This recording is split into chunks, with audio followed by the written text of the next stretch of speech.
small fee for sticking with them. There you go. Okay. Yeah, but they offer me the same thing too. You know, I wouldn't do it. Right, and I mean, I guess it's it's got to be a little bit of like almost a backslap when you go.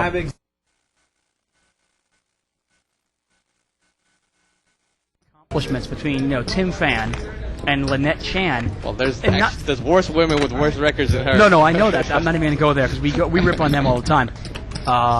Nothing to take away from Lynette, obviously, but you hope that people would start recognizing your accomplishments. Yeah, but I really haven't done much. I mean, I keep showing up here and there. I just keep showing up. It's got to win. Right. But yeah, it's not fair. It's not fair. But I'm not one of those guys who nitpick. Okay. It's good okay. Enough. I got you, man. Well, right now we're playing. We got a no-limit game going on. We got 10, 20 blinds. We got about 35, 40K on the table. Now, you're real familiar with seat number 5, Ray, right? Yeah. Now, how does he play? What's his style like in the mixed games? Really bad. Really bad? Really bad? I really don't know. He's really wide open, and he makes bad. Not only does he play it bad, he bets it bad, he value bets it bad. He pretty much all he sees are his cards and doesn't realize all the things that he could lose to. Right. Well, if he's got the nuts, and he plays great. But if he doesn't have the nuts, oh man, he's bad. Who doesn't play good with the nuts? Yeah, I think I made him quit one time. We played 4,800, and I beat him for 70,000, and he quit after that for like another month. Wow. Okay. So is this a game now? Obviously, is this a game that you want to jump in because of him? Because I've never actually seen him play in our big no-limit cash games. I would probably play just for the sake of playing. I haven't played with anyone in particular, but raising the game, it's always a plus. It's always a plus. As a player, it's always a plus. Yeah, we're hearing that they're trying to drag him out of the game and start another mixed game in the background. Anytime he's in the game. Which I'm sure you would jump on in a second, right? Yeah, well, raise a live one, and we need some of them to make any money at all. Hey, exactly. Hey, you gotta love them, right? Farhad's going to open here to a raise with King Jack offsuit. We haven't really missed much here in the first couple minutes of the show. If you're watching this, you're watching a free sample of Live at the Bike. You get the first half an hour free. If you want to watch this entire show, along with every show we've ever done, click on the on-demand banner in the upper left-hand corner of the screen. Sign up for the archives, get you access to every show we've ever done. We're here with Tim Fan. Word is we might get Kathy Liebert in here later on tonight. We might get Amir Vahidi in here later on tonight. Right. I bumped into Barry Greenstein. He'll probably pop in here either tomorrow night, maybe next week. Yep. So this entire month, it should be crazy. Absolutely yeah. crazy. So what were your... You guys play this every day here? Yeah, man, Monday through Friday, 7 to 10. Now, did you go back and watch some of the episodes that you were on in the past? No. No. I was there. I don't need to watch it. I was there. I saw what happened. I got you. Now, I was curious, what is your opinion of like the new... I mean, like the World Series right now, it was almost like a circus. Yeah. I mean, it was a complete... Yeah. It was just crazy. I mean, how do you kind of like go through a field like that these days? You just do. You just do, one at a time, It's a given already. You just have to accept it. I think the strategy to play a field that size is a little bit different. But look at Phil. Phil Hellman did really well. Yeah. He played a lot of big fields, and he did really well. There's actually ways you can play to conserve yourself, to protect your hand, to protect your stack. Right. I mean, the one thing I noticed about a lot of the really top pros, anytime they were playing a huge pot, they had a set, a straight, a flush. If they ever had one pair, they tried to keep the pot as small as possible, protecting themselves, obviously. You made it 1,100. Wow, look at that. And that was JR there. He actually check raised that board there with the ace-king check to induce the bluff from Ed bet, and JR check raised 1,000 more. Yeah, and that's the kind of play that I love watching. Obviously, Bart and I play pretty much exclusively no-limit cash games right now to make a living. And when I see guys check raising, half their stack with ace-king there, you got to love it because, obviously there are so many hands they can't beat. Right. And if they get called, they're in a lot of trouble, obviously. Exactly. Who's going to put money in there with ace-jack? Yeah, exactly. So... The real question of the night is, when is Lynette going to play her first hand? She played threes. I saw her play threes. Before the show came on. Ace-king over here for C3, and he just limps in on the button here. Under the gun, limped in with king-queen suited. So that king-queen, kind of a trappish hand. And there are dominated aces in the hand as well. 9-8 deuce here with a couple of hearts. And it looks like Farhad playing anything. He's got 9-4 suited. He completed the small blind. He's going to come out and bet 100. Now, what's your strategy on, when you're calling raises from a guy, let's say you're both real deep. Now, I know you'll probably call a raise with 5-4 suited, 6-4 suited, something like that. But when you start talking about hands that can be dominated, like king-queen offsuit or ace-9, you try to stay away from those? It all depends. I play everything, all the late stages based on chip stacks. Right. His versus mine. how much damage I can do if I actually call and flop a big hand, because I'm gonna have to flop a big hand with something like that. So I have to see how big our stacks are. Okay. It's worth, because if I call here, people usually say like implied odds, but depending on the player's tendency, what's he gonna do on the flop, you might be able to pick off a lot opposed to losing a little, even though it's a raise coming in. Depends how big your stack is. You can actually make the call, and it won't affect you. Wow, look at that. Farhad made the bet, and seat number 9 there called. And 9-4, Seat 1 actually. Yeah, seat Sam. number 1 there is going to make the call, and 9-4 took it down there. And Kind of now a Bart- value bet there on the river. The funny thing, Tim, Bart's been doing this show for like 17 months, and he Yeah. still gets confused between seat 9 and seat 1. Yeah, I know. I mean, we're trying to train him, but you know, it's tough. It's a long go. Bud moves over here to seat 6. Again, you've got about 10 minutes left in the free sample. That was here. a strong bet. Well, Farhad is kind of one of the live ones. He comes here to gamble. He's Yeah. here to have a good time. You might compare him to Ray in that kind of. Or if Looks you remember, like it. you remember Ed. Yeah, Ed. In that game. All right. Yeah. You got to start getting Ed to play some mixed games, huh? No. gonna Let's keep him in the no limit game. You guys need him more than I do. Exactly. Thank you. What the hell are you thinking, buddy? Got a raise here by seat number 2. Just a mini raise. He makes it 40 to go. Button calls. Ed's a pretty tight player. He's one of those guys, though. He gives away so much information by his raise size. The fact that he raised the minimum, you pretty much know right away he doesn't have aces, kings, queens, or jacks. He doesn't have ace king. He's got something else. Now in this case, he's got a flush draw. Now Farhad called with any 2. He made the call with 10-5 offsuit on the button. He's got the lead. Well, it's a $100 bet here by Ed. He does have the best hand, but as you can see, Ed is favored with 2 overs and a flush draw. Yeah. Most time you're favored like that. And look at this. Farhad calls with bottom pair with a king and a jack out there. Well, look the way he plays. Turns to 3, and he's still in the lead here. Let's see if he has the heart to fire another barrel. You'll see, though. I mean, Ed just generally, if Ed's putting a lot of money in the pot, more often than not, he's got the goods. He bets 200 now. Still with just that flush draw. And that's probably going to be enough to take it down. I think Farhad's going to release this. Do you find that, just as an example of that hand, do you find a lot of these guys who have a lot of money that aren't professional poker players will take one off on the flop, especially in limit games, if they just think that they're going to spike 2 pair, regardless of what might be the texture of the board, where maybe 2 pair isn't good for them? No. The professionals? No, I'm talking about the guys who gamble it out. Oh, the amateurs? Yeah. Guys who have a lot of money. Yeah. It's hard for them to lay down any pair. Any pair. You know? It's Yeah. hard for them to lay down any pair. Especially a guy who called 10-5 behind a raise. I'm pretty sure he's going to call if he flops a pair. Right, exactly. You know, just by that. Lynette over here on the button. Now, just out of curiosity, for somebody who's trying, obviously we have a lot of our viewers are, trying to get into poker. They're playing poker on the internet. They're obviously not playing at the levels that you're playing at. But any advice you might have for somebody like that who's trying to get into it? Get into... playing poker for a living, No or limit? even playing poker just, profitably. Yeah, well, I think there's 2 different theories, whether you want to play limit or no limit. And then after that, if you want to play tournament, it's a different theory as well. Now, Lynette's raised here with Jack 10, and Ray is called with Jack 9 out of position. And Lynette's pretty good flop for her. Raise, flop, But straight. Ray has flopped the straight. And Ray flopped the straight here. King, Queen, 10. And Lynette is going to bet here. And Ray's going to slow play it. He just check calls here. 2 players. Well, here we go to the turn, and the turn's an ace, and this one's going to get chopped up now. Yeah, it is. Both players have the straight, the Broadway straight. Ray checks. Now, we always talk about it here. I'm going to ask you, Tim. We always talk about it where players will risk their entire stack with a jack here. And I got to love that because oftentimes if I'm risking my whole stack, I've got a hand like queen, jack of clubs. Right, you know what I mean? roll. I've got the complete free roll. And but I've seen players, they'll go, okay, I'll call all my money off. And is Ray going for the check raise all in on the river here? Because he's check called the turn, and he checked the river, and he folded it? He folded Jack 9? Do we see the hand wrong? The cards were right. He Ronnie, had you sure? Jack 9. Maybe he misread his hand. He folded Jack 9. I got to tell you, that's something that we see occasionally on the show, Tim. Maybe he misread the hand. He thought he had 8-9 of clubs. Wow. You know? Maybe he thought he was drawing to a flush. That's insane. Well, Ronnie, are you sure? We're getting positive. The funny thing is that our card guy, Ronnie, he screws up regularly. So I wouldn't put it past him. No, maybe he misread his hand. Maybe he looked down and he saw the 2 clubs.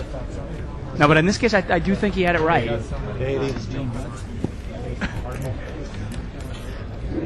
Got an $80 raise here by seat 6 with Queen 9 of Hearts. Wow.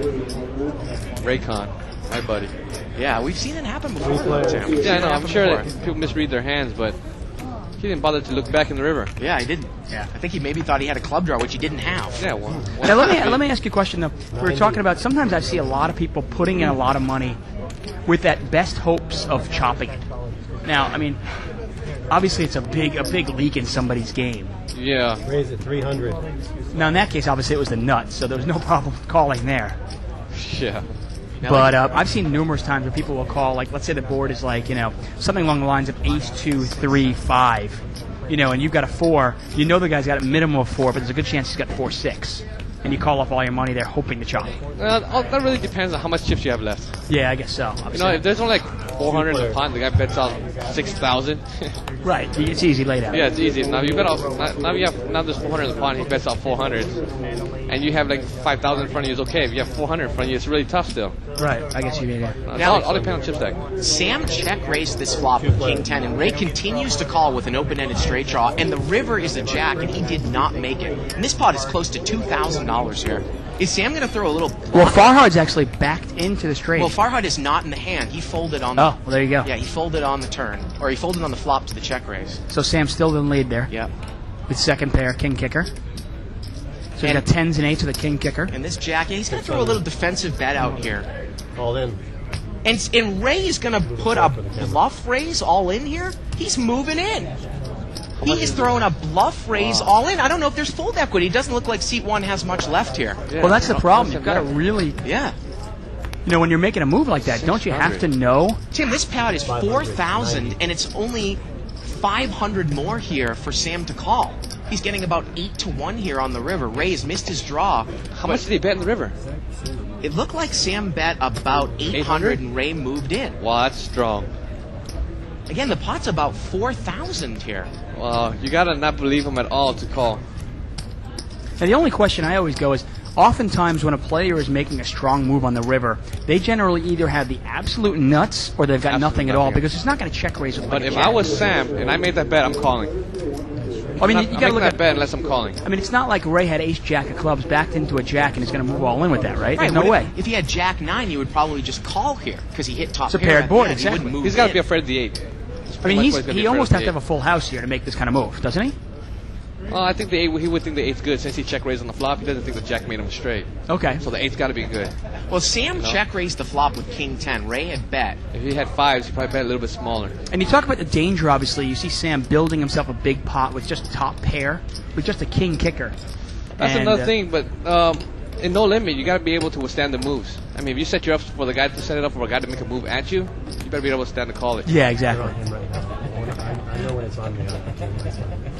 Right, if you're going to be value betting the river, you've got to be able to withstand that possible check raise bluff, right? It's not on me, no. And Sam really put to the test here. Once again, we're live at the bike. I'm David Tuckman here with Bart Hansen and guest commentator Tim Fan, who finished, I want to say, 24th last year in the main event? Yeah. Yeah, real impressive. Obviously, over 5,000 people in last year's event, 24th place. And if anybody remembers, it was such a brutal beat. Sorry to relive it. Yeah. Another one of the good guys in poker. You can't make this call, can he? Well, I mean, like I said, he's getting about 8-1 here. Remember, Sam check raised the flop. He bet the turn. Ray called. Now he put a blocker bet on the river. He should call. If he bets it, he should call. If he doesn't want to call it, he should have checked and be able to withstand a bet so he could call. There's no reason he should bet it. I mean, does he think the guy might call with 9-10? Is that what he's hoping for? And look at that. The bluff raise on the river works there for Ray. You would think it wouldn't work. Well, I guess there that's wasn't like- enough money in there. It's almost like it. That's how Ray works here. He throws away the nuts, and then he makes a bluff with 7 high, and it works. I think that was a really bad bluff, too. But it worked. That was a really bad bluff. So, Tim, you're planning on playing in the main event Yeah. and some of Here? these other big no-limit events? Yeah. Here. I can only play West Coast events. Only West Coast events? Family obligations. Yeah, I got to stay close. Is Vegas West Coast, though? Yeah, Close anyway, enough. you can fly within an hour. Yeah, yeah. I think Reno is the furthest I can go. Yeah. No Tunica. No, definitely No no. Foxwoods. 50. No. Tahoe? No World Series circuit events. Okay. Only WPTs. I got you. Wow. There's a lot of guys that do it the opposite way. What are your views? Yeah, I was going to ask you, what are your views on Harris and how they've taken over the World Series and all that? I think they did. 40 to call it. Well, I base everything on results and look at their showing for the main event. You know, Right. from the beginning to the end of it. I mean, it was phenomenal, money-wise for them. Yeah. You know, I mean, not as They've a done player, quite but well. phenomenal for them, for the money, how much money they made, and how much they've been able to drain out of it. But how do you feel? I mean, how do you feel like? I mean, do you feel like they're giving back to the player enough? No, I don't. Okay. I definitely don't. I mean, that's my beef with them. Yeah, that's for sure. I don't think they do mean, that they at all. take and take I think and they take did and well take. for themselves, but not for the players. Exactly. Ray bet here with King Queen. Gary called with middle pair, and is Alan going to overcall here with Queen Rag? Wow, and Ed called with 3-4. And Alan still overcalls. Dave, what does Ed have over there in C2, the so-called tight player you were talking about with 3-4 on that flop? He's going to make a move, buddy. Turns at 3. A move against 3 other players? Maybe he's not tight. No, Maybe he'll he give just. up now. All I remember is I played three-handed with him and Mike, and he played it extremely passive. Now, once again, I'm obviously playing against Mike and myself. Sometimes you can play a little passive. Now, But Ray's going to drive forward with a $1,000 bet here on the turn. His hand is still good with King Queen. I assume that is going to get Gary out here with middle pair. oh, come on, Gary can't call. Obviously, with two players behind him, you attack. And you look at the board there. You got to wonder here. The board is Queen 7 Deuce, right? Rainbow. And you get called in 3 spots if you're Ray. I mean, what do you put your opponents on? And there's no draw whatsoever. Yeah. I mean, I mean, at some point, do you reevaluate and think maybe somebody's sandbagging a set? Yeah, but it's pretty safe. Yeah. You know, it's a safe bet. You find out right now. You put a feeler right there. Yeah, It was exactly. good enough. If anybody's gonna call that, it's gonna be close. Right. If they raise it, they got you. I mean, you got to realize, obviously, the board like that, it's not like somebody's calling you. Somebody's got to obviously have either a piece of it at some point. You wouldn't Right. put somebody on 3-4, obviously. It's tough to make a move on a multiple action pot that big, Yeah, no, especially definitely. with Ray D.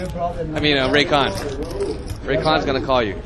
Well, Tim, if you're going to be around here for the rest of the time, might you hop in one of these games if we have it? A limit game, maybe a 20-40 no limit game, something like that. Maybe I might just come to play for fun. Yeah, we actually had a kind of fun little thing. We're going to get Phil Locke in here. We're going to get Kenneth James is going to come back. So, love to Yeah. get you in there if we can. I'll probably play just for the sake of it. I mean, that game gets pretty big, 20-40 no limit. I mean, the game It's size. just the way they play it. Yeah, the way they play it. I mean, it might not be exactly comparable to a 300, 600 limit game, but sometimes it gets pretty close, Dave. No, definitely. Yeah. You can easily win or lose 15, 20 grand. Yeah. Well, those guys that can play bigger. And with the players that we've seen, I mean, it should be pretty easy pickings for you. I give it away at days. Now, Ed here is raised out of the blind with ace-jack offsuit, kind of a real tough hand to play out of position here. And we're going to see Lynette play a hand here. 5-way action, $400 pot. 10-4 deuce. What do you do with ace-jack off now? Now, Alan's picked up a flush draw. It's pretty much a dry flush draw. I thought that was pretty bad for him to raise it and check it. And it gets checked around. Turn is an ace of clubs, and Alan has the flush. And Alan has just been on absolute fire. It's ridiculous. Now, is Ed going to get involved with ace-jack here? He's got to. Well, how about Sam maybe over... Well, Alan's going to raise it up now. I was going to say, if Alan played a cagey, Sam's got the queen of clubs there on the button. But now with the bet and the raise, and Sam being short, he's not going to get involved. And what is Ed going to do with ace-jack here? Obviously, ace-jack really can beat nothing. I mean, you can't even beat ace-10. If Alan was in there with like ace-4 or ace-deuce and decided to take it, now he's got 2 pair. There's really nothing you can beat with ace-jack except a bluff. And if he knows Alan, he knows that Alan rarely will bluff here on the turn. Rarely. I've never seen Alan bluff on the I won't be counter. surprised if he calls. Just because the ace comes off, he might give the other guy an ace-9 himself. He bets, guy raised he limits point. the whole fire field. Now, the call in the river is going to be different.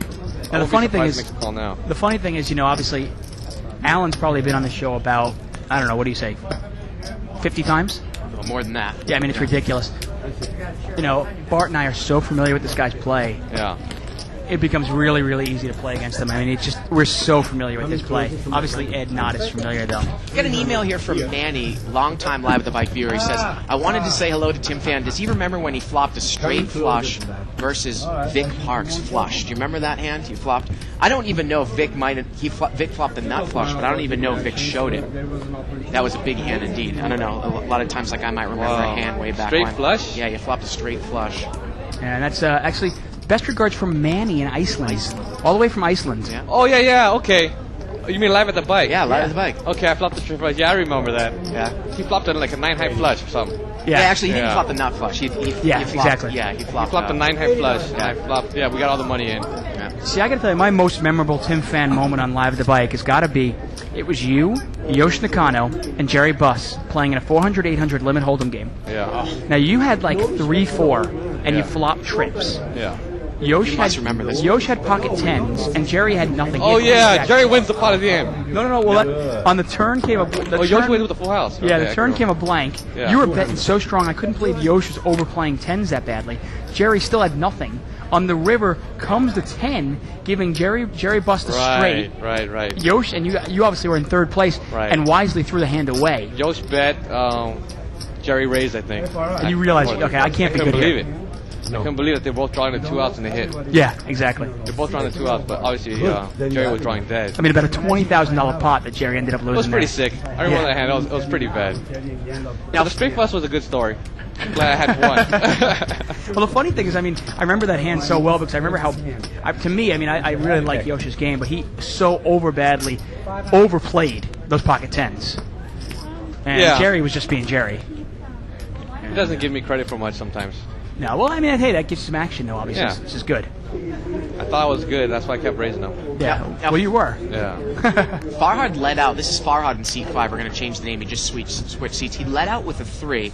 Gary called him. Farhad has checked the turn, and Gary's going to bet with a 5 here. It's a $500 bet into about an $800 pot by Gary, and he does have the best of it here with a pair of 5s. Will Ray chase here with an open-ended straight draw with a 2 flush out there? You know, I mean, the thing is, there's not much in terms of implied odds. You got to look at how much money Gary has there in seat 9. He's got Espen there. He's got almost no money at all. Yeah, the board is 5 deuce 4 king. And seat number 9 here, Gary's got 8-5, and Farhad in seat 5 has 7-3 here. And Farhad is going to make the call, and he doesn't have much left, and this pot is quickly $2,000. No, Farhad's going to need here a... Straight card, and the river's a 9. Now, can he make a move with a heart, represent hearts here? Gary's got no money, though. And he moves in. But Gary's going to call. Gary's got no money. Yeah, and he makes the call. I mean, the bet, let's see here. Well, let's see how much the bet is here on the river. And he did call, Dave. Yeah, he called, and Farhad's got 7 high. He bet $280 on the river, and the pot was $2,300. Exactly. I mean, that's just... Obviously, professional poker players aren't going to make that mistake. You got to realize when you're done. You know, if you're not going to win the pot, why throw bad money after bad money? That was a pretty bad bet. That was a pretty bad bet. This is the stuff, I swear, man, we see this every night, Monday through Friday, 7 to 10. And all we want to do is, it makes me salivate as I want to go out there and go play. I understand where you're coming from. That's why the game's so good. You got to hop into it one of these times. It's insane. It's typical. Well, this is but young. I don't know. I don't like to play. I like to make sure I can lose a lot when I play. Okay, Oh, right. you like to play a little higher? Yeah, I want to be able to make sure I can go home and kick myself. If I can't go home and kick myself, I don't want to play. Okay, good point. I mean, do you find that you, do you play bad sometimes if you're playing under what you should play? Sometimes. No, but if you play under Oh, what you you play should. less? Yeah, for sure. When I'm playing smaller than I should be playing, just for the sake of playing, I'm like wide open. Like, if I put you in a 30-60 mix game, would you just donk it up? No, I won't really dunk it up. A limit game is different. Okay. You know, in a no limit, I might just like call just to see the flop all like 5 out of 9 hands. Really? Okay. You know what I mean? You'd fit right in then, man. I'm telling you. Yeah, 5 out of 9 hands, I'll call. All right, let's see it. I'll call. I'll see it. A limit, I won't just give it away. Well, Alan flopped the flush draw here. King 5 king. It was limped around here. And Gary did not bet with pocket 9s there in somewhat mid position. Nice play. And how is he going to play this now? Over in seat 9. And So how many more of these Legends events you going to play?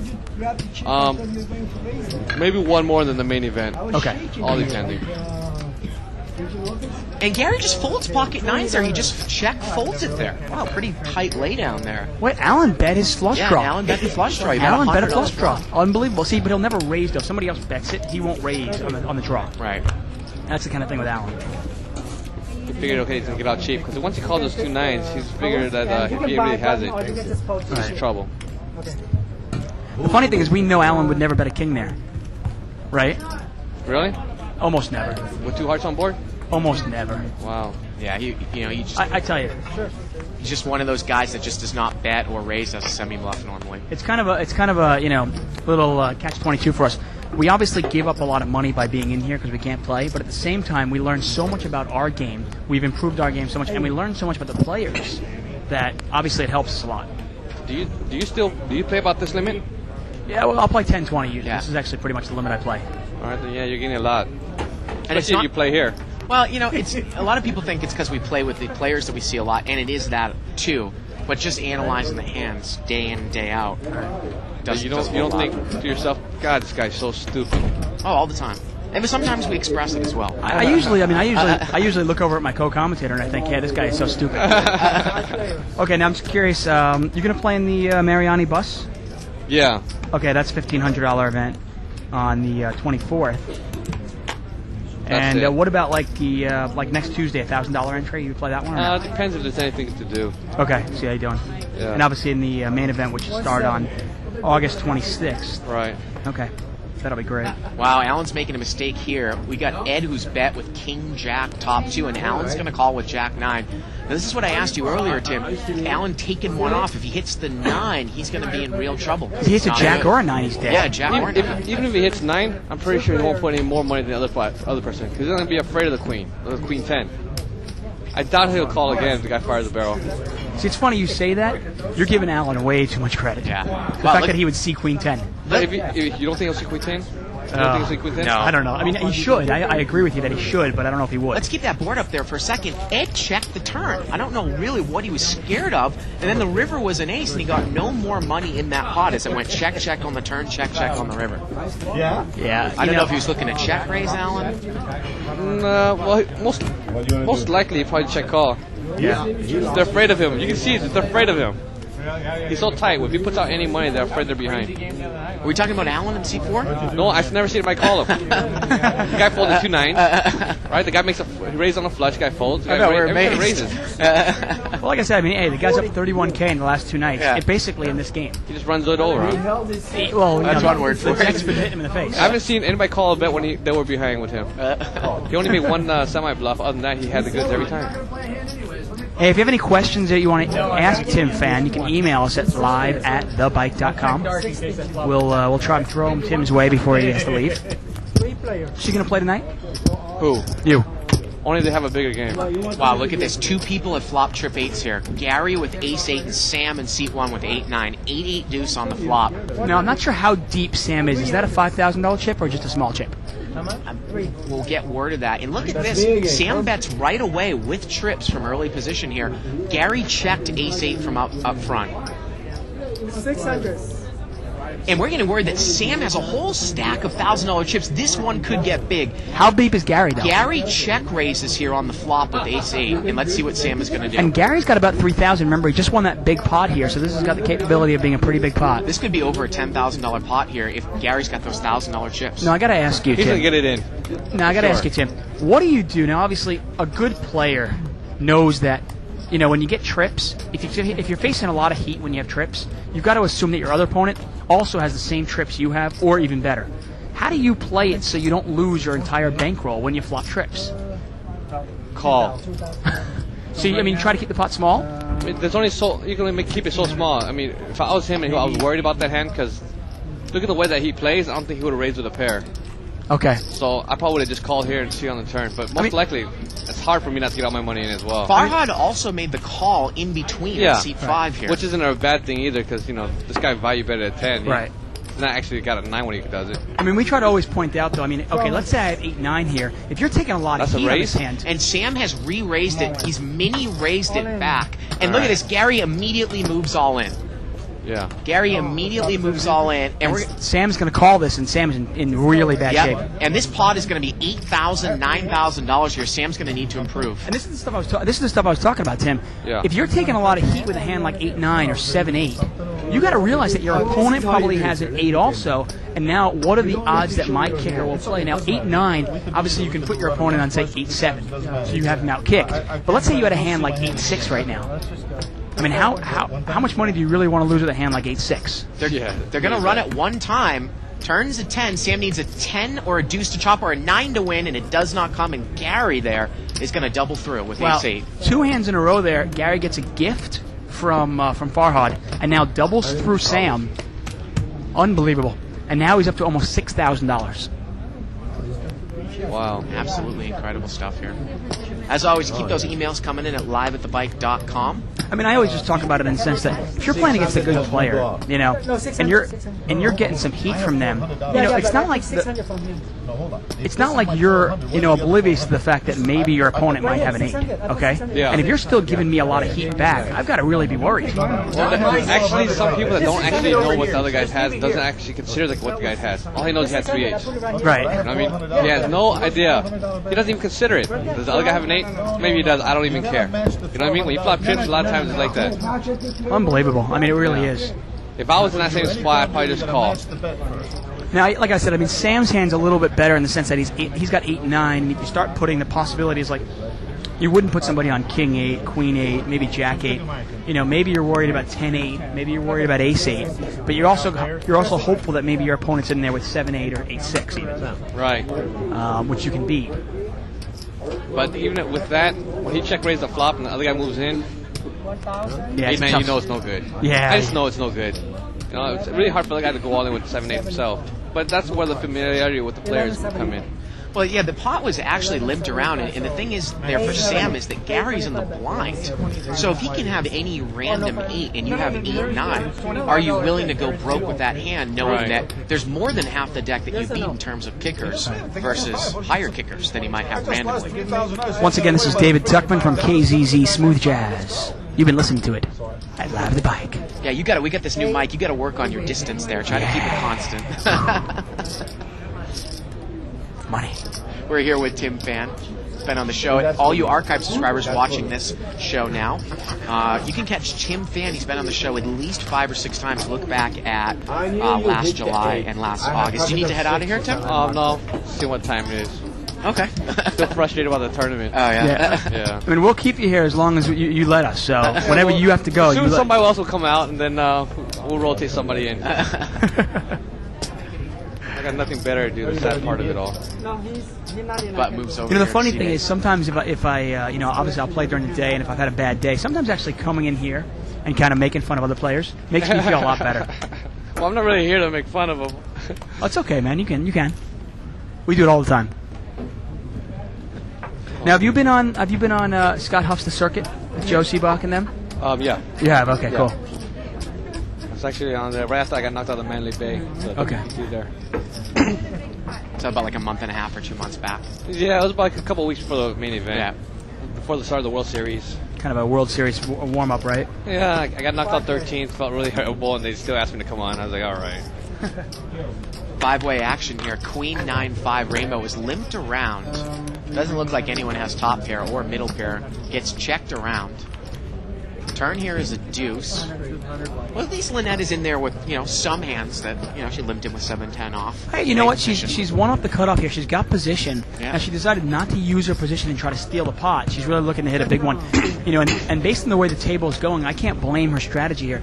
You know, no limit hold'em, obviously, we always talk about it, where you don't have to win a lot of pots to make a lot of money. And at a table like this, where there are so many players willing to give their money up, you could probably win one pot all night and do really well.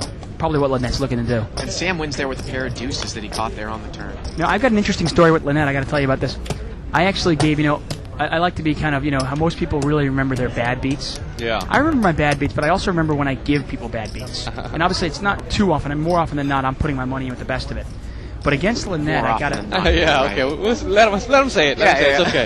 Hey, All right, go ahead. Let me at least live the dream, okay? Right. Anyway, against Lynette, I gave her, which, without a doubt, the worst beat I've ever given anybody.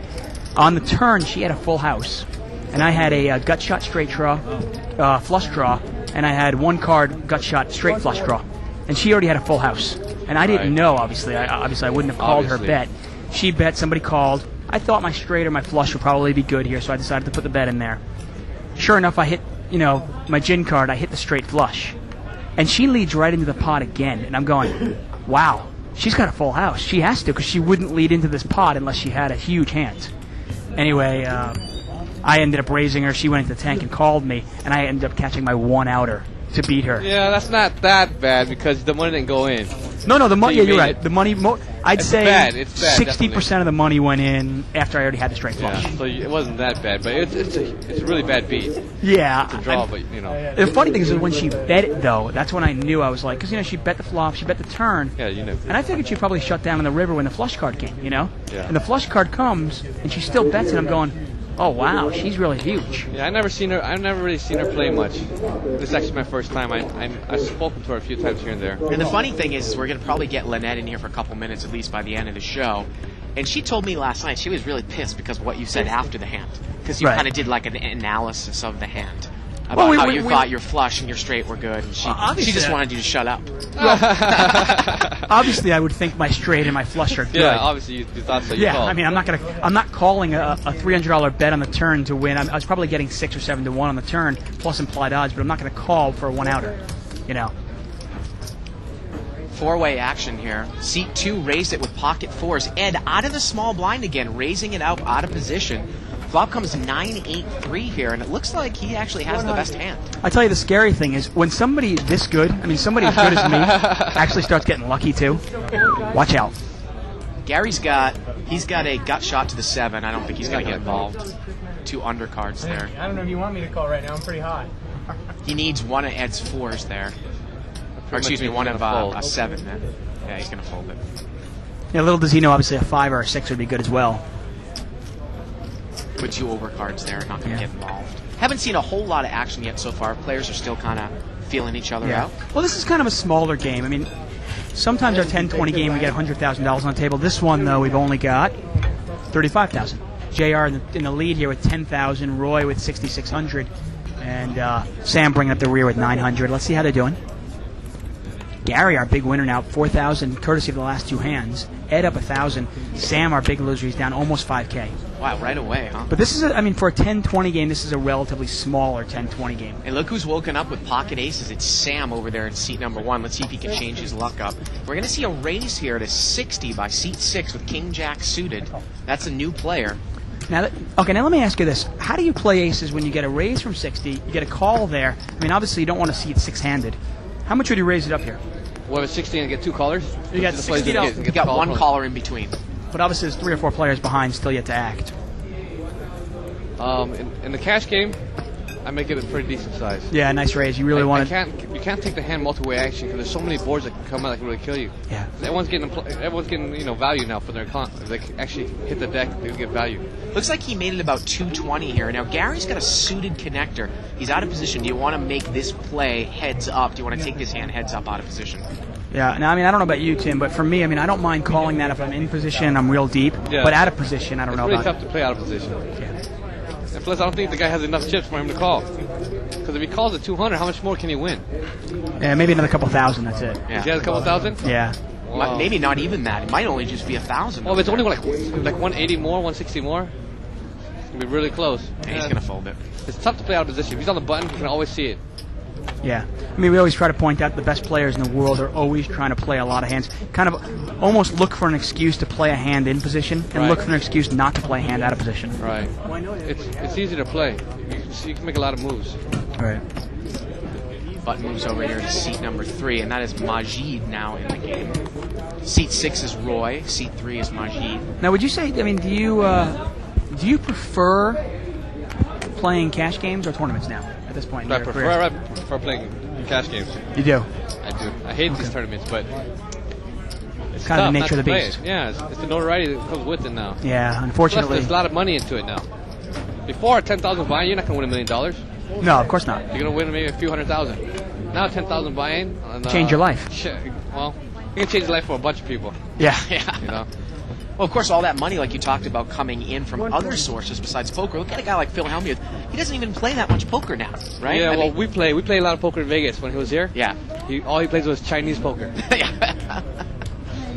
Farhad's going to bet out here with an ace. I got to tell you, man, I love our 2+2 forum. Now, 2+2 is a live thread. They follow us along. And Bart just killed me here because I was about to read something. Can you go back up? Thank you. And somebody's quoting me, but changing it a little bit. He goes, quoting me saying, quote unquote, the deck has been doing things to Alan that a cheap hooker wouldn't even consider. That's yours? Well, I actually can't take credit for that, but that's their. They've taken my words and changed them around. This is the guy in C4. How lucky he's been running. Yeah. The last couple. Of I think I said the deck. Really? I think I said the deck Plays is hit in that the bad, face. huh? He used to be loose passive, which was really bad. Now he's kind of weak passive, or weak tight, which I guess is a little bit better. But A little bit better. Yeah. Alan is. I mean, he's definitely a provider. I mean, Really? I'd say over the last year, he's probably down a good couple $100,000. In this game. this game are one step higher. Yeah, he plays 2040 as You well. guys gotta commentate on it. You can't play. That's tough. No, we do play. I mean, what do you think I'm doing after the show's over? Oh, okay. That's tough when a guy's giving it away like that. But it's always good, though. I mean, I'm glad he's up 31K because that means the game will be good for the next couple of months now because he's got the cash in his pocket again. All right. Now, Ed flopped the nut flush draw. He did not bet one off the button. Now he's picked up a wheel draw as well. He still doesn't bet with King 5 of hearts. Wow. And here we go to the river, and now he makes the nuts, but the pot's so small now. Yeah. He never built it up at all. We talk about it all the time. I mean, betting your draws, if you wait for the made hand to bet, first of all, by the time you make your hand, nobody else is going to have anything anyway. Second of all, you've got to give yourself another chance to win that pot. He bets 100 here. Yeah, that's the right side to bet. The one's gonna call him. He might get a mercy call. See, he knows and calls him. Yeah. Sometimes we also talk about, Tim, if you build yourself a pot even before you have anything, people are definitely more apt to fight for that pot at the end because it's so big. Right. You can throw in a half pot size bet or even a full pot size bet at the end Yeah. and get a call. That's Maybe why they that's checked it. fair. Though. Maybe he didn't want to play it that way this time. Maybe he's gun shy. Button moves here to seat 5. Again, you can email us at liveatthebike.com. We're playing 10-20 no limit. Brown chips are $10 chips. Whites are hundreds. I'm Bart Hansen.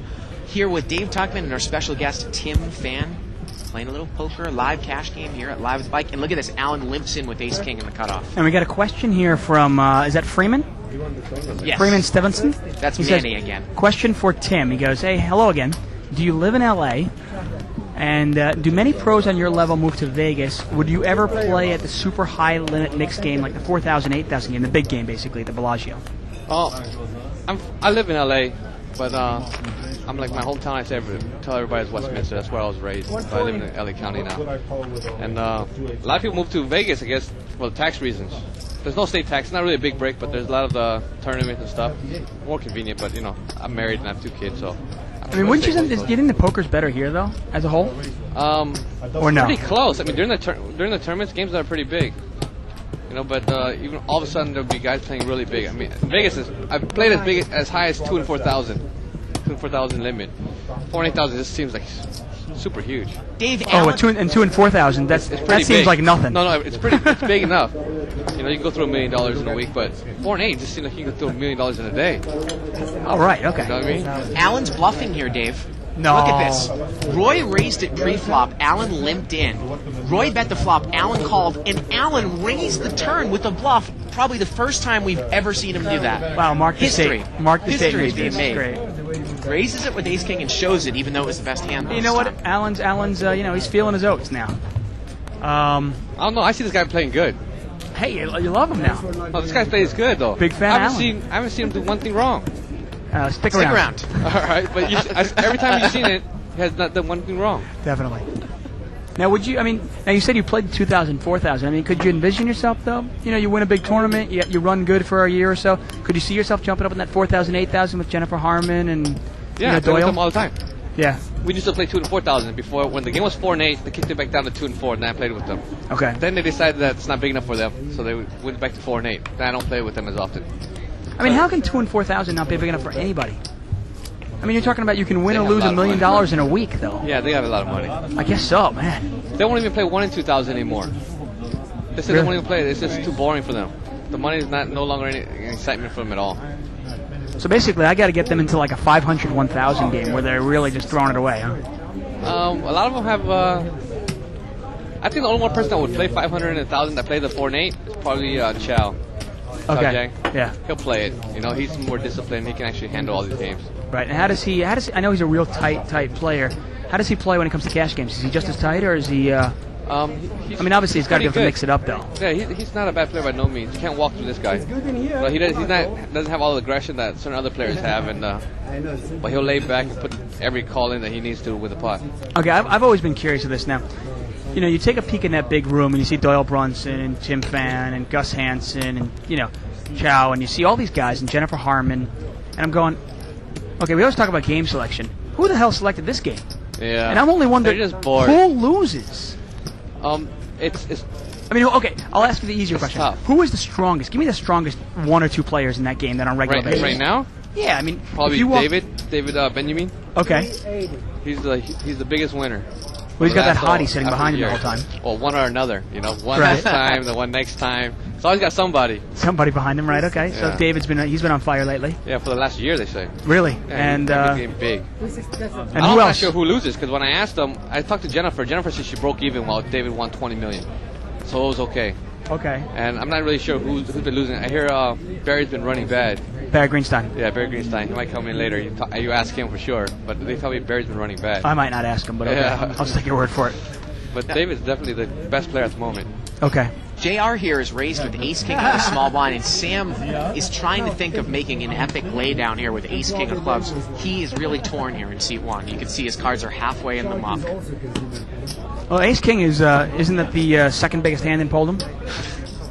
Yeah, He third. folds. It's actually third. Right. And I think this one's going to get... Well, we always see it in cash games, obviously being so overly overplayed. Overplayed. Yeah. It's not really a bad spot for him to do this out of the small blind. I want to beat them. Now we always talk about it. It's difficult though if you do get called in 1 or 2 spots. Obviously, Ace King can be a tough hand to play out of position. Yeah, still really bad play. It's best play before the flop with all these flippers. I mean, I'm sure that the raise was pretty big size. Yeah, pick up the dead money. Yeah. Now, who else might you? Let's say you walk into that room and you're playing 1,000, 2,000, 2,000, 4,000. Who else might kind of like pique your ears as, okay, I want to stay away from this guy. He's been running real good. He's a real good player. Who? Yeah, They're all good. they're all good. There's actually a couple of guys that actually I don't think can win, right? And depending how long they've been playing, they play worse. Those Okay. guys actually will play 20 hours and they'll be really bad. Okay. You know, there's but normally they'll be good players. You ever There's see- really bad players in that game. You ever see a random guy step in there? Just say, I want to play with the best? Like a random Not that limit. No. I've never seen pretty much somebody sits down, somebody knows them. Yeah. Right, yeah, somebody as a businessman or something. Yeah. Now, I mean, is there a guy you might walk in and go, like, you know, your buddy calls you up, goes, Tim, you got to come down here. So and so's in the room, and they're on tilt. Yeah, this guy. I don't want to name any names. Let's see. Okay. There's a lot of guys that will do it. I mean, even my buddy Hassan. When Hassan plays, people will get in line. Okay, really? Okay, Yeah. wow. Because Hassan, if he's winning, he can do well. But if he starts losing, he's wide open. Well, I was going to say, you know, we talked about Greenstein about it all the time. He says that, you know, a lot of these players, obviously, they're all really world-class players. Yeah. But he says that 90% of what you win and lose in these games is won and lost during tilt, steaming. Right. And he goes, you know, some guys just can control their temper and can control their emotions, and some guys can't. So you're looking at the same skill level, but at the same time, if a guy has a higher tilt factor than somebody else, that's really Yeah. where it's made up, right? Yeah. How's your tilt Really? factor? I'm very tiltable. Very tiltable? I'm very tiltable, but not really when I play that high. I don't really tilt often. I'm very. I will probably not tilt at all. Maybe once a little bit, because the game is so high already. It keeps me from going crazy. Right. I mean, I imagine also Ed's going to win this year, the full house. Now, I imagine also, you know, being a father of 2 now, too, right? Yeah. You know, having a wife to support and kids to support. I imagine that always kind of in the back of your head going, okay, I can't just blow through, you know, $500,000 here. Yeah, you'd be surprised.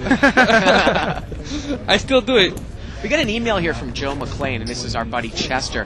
He says, "Hi, Tim. I just wanted to commend you on how well you played in the main event in the 2005 World Series of Poker, and how you showed a lot of class when you got knocked out in a bad beat. I've heard similar comments from other people. Yeah. You really handled it with a lot of class. And Well, at least from what we saw on camera. Yeah. It was. It's painful. You know, I was really out of it. The guy came up for a hug, and I felt really bad getting knocked out, playing that long. So I gave him a couple pats. Okay, that's enough. You know, that's enough. All right, we get the hug out of the way. Let's go. Okay. I mean, right. I'm really, you know, upset that it happened, but it's the game. It's the nature of the beast. And that is from Joe McLean there, one of our best fans. Wow, Lynette's playing a hand here. Big news. And look at this. Jack flops 10s fold. And I'm not sure, but Lynette's probably not going to win this one. And he did not raise it pre-flop out of the big blind, and it gets checked around. Turns an ace now. Is she going to get involved? Yeah, she should lose. Is she going to get involved? And it gets checked around again. She doesn't bet, and the river's a king. I mean, I think she's smart enough. She knows that Ace-Jack is not the nuts here. She knows she's going to try to keep this pot as small as possible. Right. Not a lot of value. I'll be surprised she not playing the call.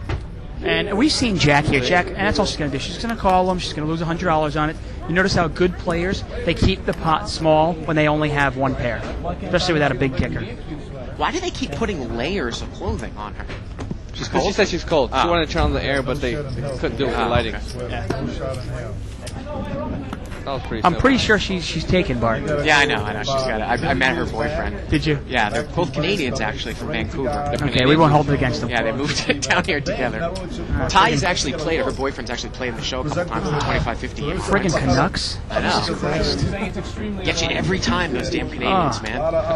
Almost worse than the British, right? Not as quite as bad, but. Standing. The British, the Canadians. And we saw so much of them at the World Series. Both those guys. Stay out of our friggin' country. Anyway, back to the game. But moves over here to seat 2.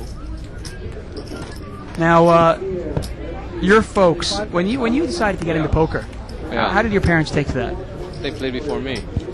Well, I grew up with poker all around me, but Right. we played like the Asian stud, the 5 card. Okay. 5 card, one down, 4 up, card by card. Yeah. So it's like I grew up around poker. Check.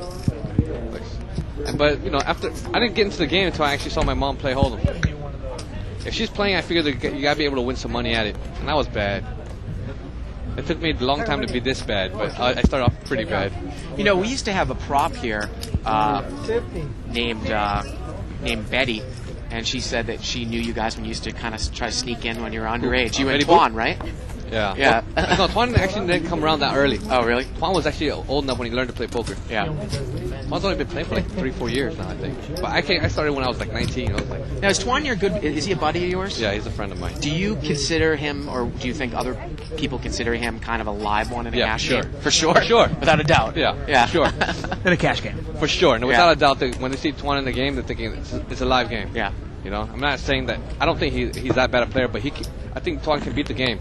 But the problem is he's not disciplined enough to do it all the time. Right. You know what I mean? After a certain point, if he gets start losing, the game goes down the drain. But he's actually better than a lot of them there. Right. I mean, I was actually going to point out, we always talk about, a lot of guys, they know how to play poker, obviously. Twan Lee obviously knows how to play really, really well, an exceptional player.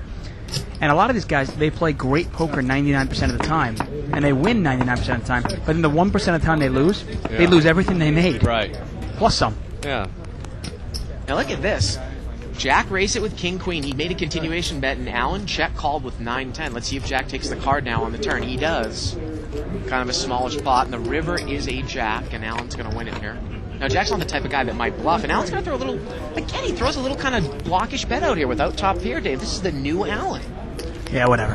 Yeah, because he figures that if the guy hits a jack, he's not going to raise him. I'm sorry. He's just going to call him. If the guy bets a jack, he's going to call him with his 10. This I gotta is some tell of the best poker we have seen Allen play. Really? I got to tell you, in this the history bodes of well. Live Bike. If Tell me. Allen is now one of the best players at the game, that just really bodes well for my ankle. Honestly, I'm not Wow. touting myself or anything. I probably played 200 hours with Allen, Really? and I love it.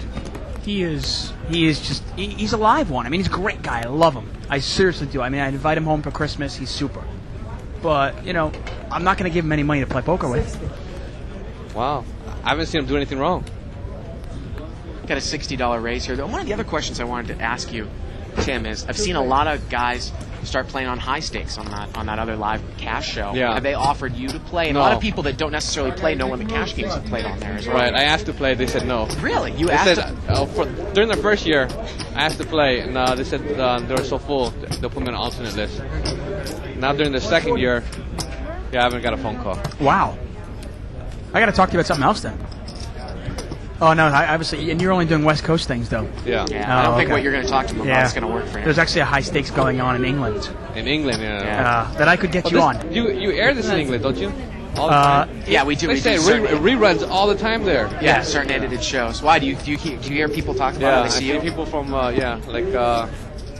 from England. People from England, they tell me they see us all the time there because they reruns. Yeah, we they did. They have 24-hour channels or something. We did about 18 episodes there for the UK Poker Channel, and they have, they're not that heavy on content, so they just continue to play the Right. episodes over and over. So apparently, we've got an explanation for why Allen bluffed here. The horseshoe poked Allen in the kidney and made him bluff. There you go. There you go. I like that. Looks like we're already done with the first hour of the show. We're playing 10-20 no limit. Red chips are $10 chips. Whites are hundreds. Haven't seen a whole lot of action here so far. We get a raise here from Roy. He's going to raise it up with the old Queen 10 offsuit. Yeah. Now he's on the button, which makes it an interesting raise. I never mind building a pot when I'm in position. Yeah. nothing ever wrong with that. He might actually win it now. I don't know how big the raise was. Well, he made it 80, couple limpers. Yeah. Looks like Ed's He's going to gonna get call. called. But even if you get called, though, I mean, now all you got to do is, as long as your opponents miss, they check to you, make a continuation bet. You're probably going to win this, say 1 out of 3, or every other time, just by There's making Allen. continuation. Look at Allen. He's got trip sixes. Let's see how he's going to play it. Yeah. Yeah, he's going to slow play. It is a pretty dry, heavy board. He's going to check to the razor. Roy has absolutely nothing. He makes a $160 continuation bet here. Thought maybe a 2/3 pot size bet here on the flop. Now, we always talk about, obviously, we're big fans of betting right into the razor, hoping for that raise from them. You know what I mean? Yeah. Now, obviously, that was a button raise, so you can't give him too much credence. He probably doesn't have aces or kings. Now, will Allen scare himself, though, if a draw card comes here? Well, the turn is an ace. It's obviously a great card for Allen. And I got to imagine Roy is not putting any more money in his pot, unless Roy wants to use that. Maybe. ace. got it. It's going to represent the ace. Wow, and he's going to continue betting here. He's going to bet 450. And Allen's probably going to raise it up here, and he probably should, thinking maybe the ace hit my opponent. And he just check calls again. He does not raise. And here we go to the river. And the river is an ace. Oh, that's an awful card for Allen. And can Roy bluff Allen out of the pot now? And look at this. I think Allen's going to lay it down here. He bets 800 here on the button. And wait, the funny thing is, look at Allen berating the dealer. Wow, what a bluff there by Roy. Now, let's see if Roy shows the bluff here. And he is going to show the bluff. Oh, gotta love that. And look at Allen berating the dealer for what obviously the dealer did nothing. I don't understand what he's actually thinking. Because when the ace hits a turn and he gives him the ace, why don't he put a little more in the pot? Wouldn't he check raise there? Yeah, I put a little bit more. I gotta tell you, when the ace falls in the turn, I'm probably going to lead right into my opponent, hoping that he made a continuation bet with ace king or ace queen. I'm going to lead right into him, hope that maybe he raises me when the ace king comes. As opposed to maybe letting him check behind the turn to control pot size. Exactly. For me, it would be pretty close because of the 2 hearts on the board. If he had an ace, earlier when Lynette checked an ace on the turn, Right. because the board was pretty safe. Yeah, I just don't flush want draw. If this guy hits the ace, you probably have to bet and protect against the flush draw. Right. So I would probably check raise him there. If the board was all dry, I might have led into him there, and hopefully he'll put a raise in. Now, the funny thing, Dave, is you and I play with Allen a lot. I really don't mind the way that C6 played that hand. If I made that continuation bet with Queen 10 and Allen just check called, I'm going to bet the turn, and if he check raises me, obviously I'm done with it. But I hope he folds a 7 there. Do you know what I'm Right. No, saying? definitely. I'm You're definitely definitely going not to use check the the ace. turn. Yeah. And then obviously when the ace came, Allen gave up a physical tell there that he was displeased with it. Hey, hand it to Roy there. He used that second ace and scared Allen off of trips. Actually, a full house. Now, it looks like Lynette here has raised. She made it 80. Looks like she's got 8-9 offsuit. And Allen's in there with Jack 8. So Lynette, using her button here, makes the raise. Wow. Both players have straight draws here. He's going to call. She bets a half pot size $100 bet, and Allen calls. There's no way he's going to fold. He's pissed. Right. This is the thing with Allen here. You'll start seeing a little bit of it. Turns a jack, and Lynette's got the straight. She made the gut shot on the turn. And Allen's now made a pair of jacks. But obviously, what is obvious, she could have ace king here And look as at well. this. And he continues to Allen call. Hey, he's steaming. Here we go to the river. Okay, so now have you seen any problem with Allen's play? I see it now. River's a 4. Starting to see it, right? This pot is $800. Let's see how much he's going to value No way. that on the river. No way he's going to call now, is he? Yeah, he's folded. Yeah. I mean, against Lynette, too. I mean, Lynette that's too hasn't big a played a bet. hand all night. That's too big a bet to get a call. You know, it's funny we talk about that reason why sometimes we don't like 8-9 as a suited connector to call a raise, because if you make that queen 10 jack straight, what might you be up against a pre-flop raiser? Right, obviously, in a raised pot, people love to play that ace king. Right. Now, not to say I don't like 8-9. I like 8-9. I just prefer 5-4, 6-5. Yeah, that way you're sure you can get. Obviously, that case was totally different. Lynette was a raiser. Yeah, because an ace king is a playable hand. Now he puts the straddle on. Is that what he's doing? Yeah, now he's straddling. Yeah. Watch out for Allen. Email here from Augusta Navarro. He says, Tim, what limits did you start playing? How long did it take you to move up? When I started in what years now? I started in 1993. I started at $5.10. $10. Limit? Yeah. Limit hold'em? Limit hold'em. Back before, though, no limits only popular like the last 3-4 years. Yeah, Right, exactly. right. Before that, all the tournaments were limit tournaments. So the first game you played really was 5-10. That's a pretty big game for, just jumping in there. Yeah. I mean, the first time I played was 3-6. When I just started to play, I was just watching. My dad told me, might as well just play bigger. If you lose, you lose, but at least you learn. Okay. So you learn a little bit more. If you play small, you never pick it up. And did your dad bankroll you in the beginning? No, they just watch me throw my money away. Now, the real question is, and I want to ask you, you've been playing for a while. Are the players now so much better and more educated than they were back then? Is there less donk money, free money now in live play than there was back then? In no limit or in limit? Yeah, I think in any game. You can say in any game. I mean, you might play a little high now to be able to make an accurate. Well, you know. if even I play like 4 and 800, there'll be like guys who shouldn't be playing that high. You know, even at that limit, you can lose 20, 30, 40,000 a day. And there's days where I've lost like 70,000 playing that game. Wow. You know, I've gone off for big numbers in that game myself. You can lose a big number in that game. Okay, now I'm just curious. You lose 70K, right? Yeah. What's your mindset like? I mean, okay, the day's Man, over. I played bad. The day's over. You're going, oh shoot. You're looking at your bankroll. You're looking at your numbers. You're going, wow, I lost $68,000 today. Well, if I lost 68,000 playing 2 and 4,000, I'm not so upset. If I course lost not. 68,000 playing 4 and 800, I'll pretty much go home and. Well, you see my steering wheel. Take a look at my steering wheel after a while. You can see it's got like little bet marks here and there. You just like yank on it. You know, how can I be so stupid? What was I thinking? Right. Now, I mean, now obviously your wife being married to a poker player obviously can be trying on her. How does she deal with you? She's You know, when you lose on a losing day. I mean, is when she it really comes to cool money, about it? Yeah. And she never says a word. I mean, when you come home, does she ask you how you did? No, not ever. Never. Never. I always tell her if I win or I lost. But when it comes to money, she never says a word. All she cares about is the time it takes me to play. Okay. You know, I mean, I've known her since I was 13. We've been together pretty much since then, so it's been a long time. Wow, that's great. So she actually knows me before I start playing poker, where that way I don't get away with all the stuff that I gotta go play. Right. You know what I mean? She knew me before I played poker. Now if you meet somebody now after you start playing poker, it's a given. They're gonna have to accept it. It's your you know. You get a lot more leeway to maneuver, right? You can always say I gotta go play. It's my job. It's what I do. You know. But since I knew her back then, before I did actually work, she's got me over a barrel. Right. Now, it looks like Ed did he make a raise there to 100 with pocket eights? Just a limp in a late position here. And Farhad's got ace-king here in seat 5. Is he going to raise it up out of the big blind? Now, you going to teach your kids how to play poker? They already know how. She's the oldest one's 2.5, and he knows.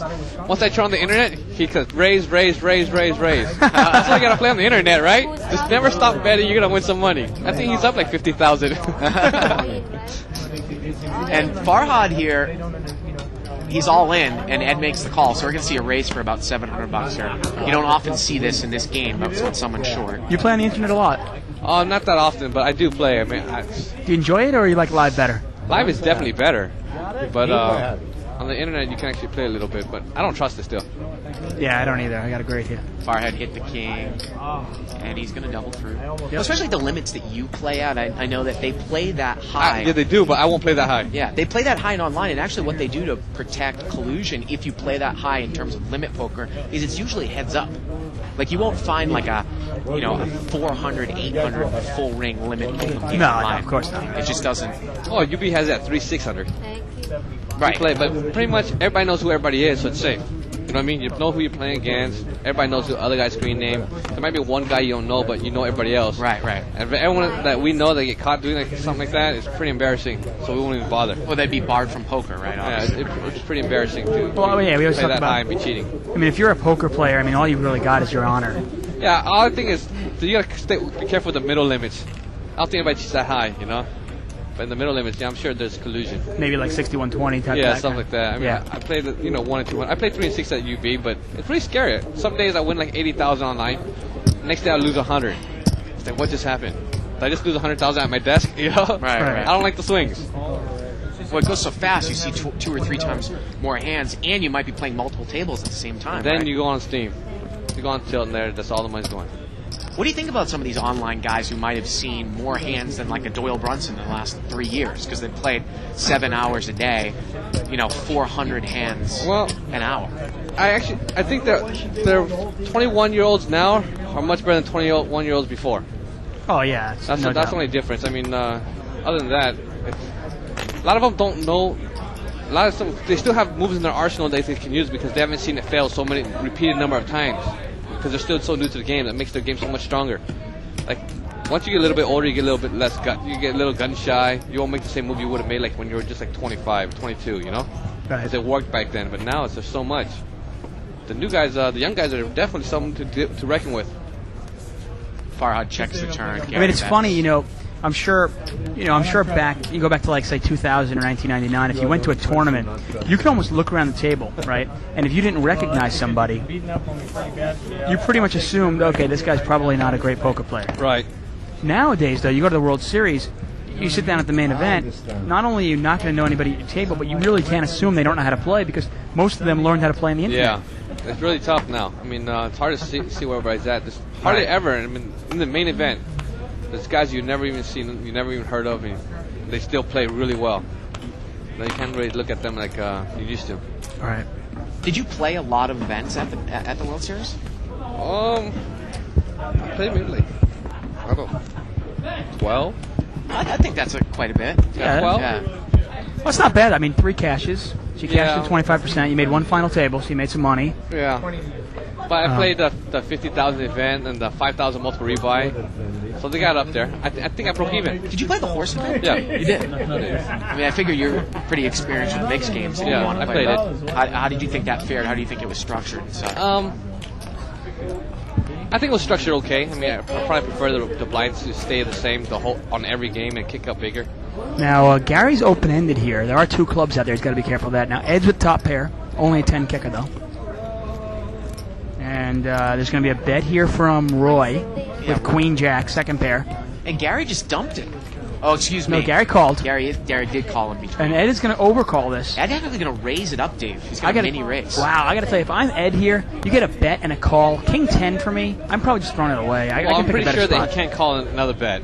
You know, he's going to call it once, let the guy who led realize that 2 people called him, and see if he's gun shy now. I mean, I'm a pretty aggressive player. I just don't like to call with hands see? like King 10. No one makes King the bet on the turn. So he called the flop. Yeah. If someone bets the turn, he's going to be done with it. Well, King 10 is the best hand here. Ed's And look going at to this. win it. Gary's going to come out and bet here. You wonder if Ed realizes that there might be another draw out there besides clubs, because clubs got there on the turn. He checked the turn. Remember, he raised the flop. Then he checked the turn behind when the club came in. He's going to dump it. I think he's scared of the guy who made the flush there. Well, you got to realize, I mean, you can't really beat a real king. I mean, you couldn't beat King Jack. You can't beat King Queen. You can't beat Ace King. You also can't beat 2 pair, and now you can't beat the flush. What can you really beat? Right. This guy's betting on the river, except maybe Jack 10. A made hand or a bluff, not a marginal hand, like we say. He's probably not going to bet King Jack. No, or I King 9 would, at the end. exactly. Probably not. Yeah. And that's where I make most of my money in this game is calling people on the river when it just doesn't make sense. You look at it and you go, okay, you're trying to represent like you've got a full house here. I know you wouldn't just bet 1 pair, and I don't think you have a full house, so you're probably bluffing. And at this level, which hand? On any given hand? no, it's just funny at this level. Unless you're playing against a pretty good player, and obviously when you're playing at your level, you'll see a different game. You'll see different players. But at this level, for 10-20 game, more often than not, the players are content with checking it down on the river with somewhat of a marginal hand because they go, you know what, the pot's big enough, I don't need to bet the river. Yeah. So when somebody is betting the river, they're either A, bluffing, or they have a big monster. Right. So it gives you a lot of information when people don't bet marginal hands. Yeah. Straddle pot here, 5-way action, which means the $100 limped around. Jack 9-5. It's so interesting to see how this game isn't playing all that big without Corporation Mike in the game. No, it's not that much money on the table. You got to remember, it's only 35, 40,000 on the table. Smallish for a 10-20 game. I mean, you could easily buy in this game for, say, $2,500 and be fine.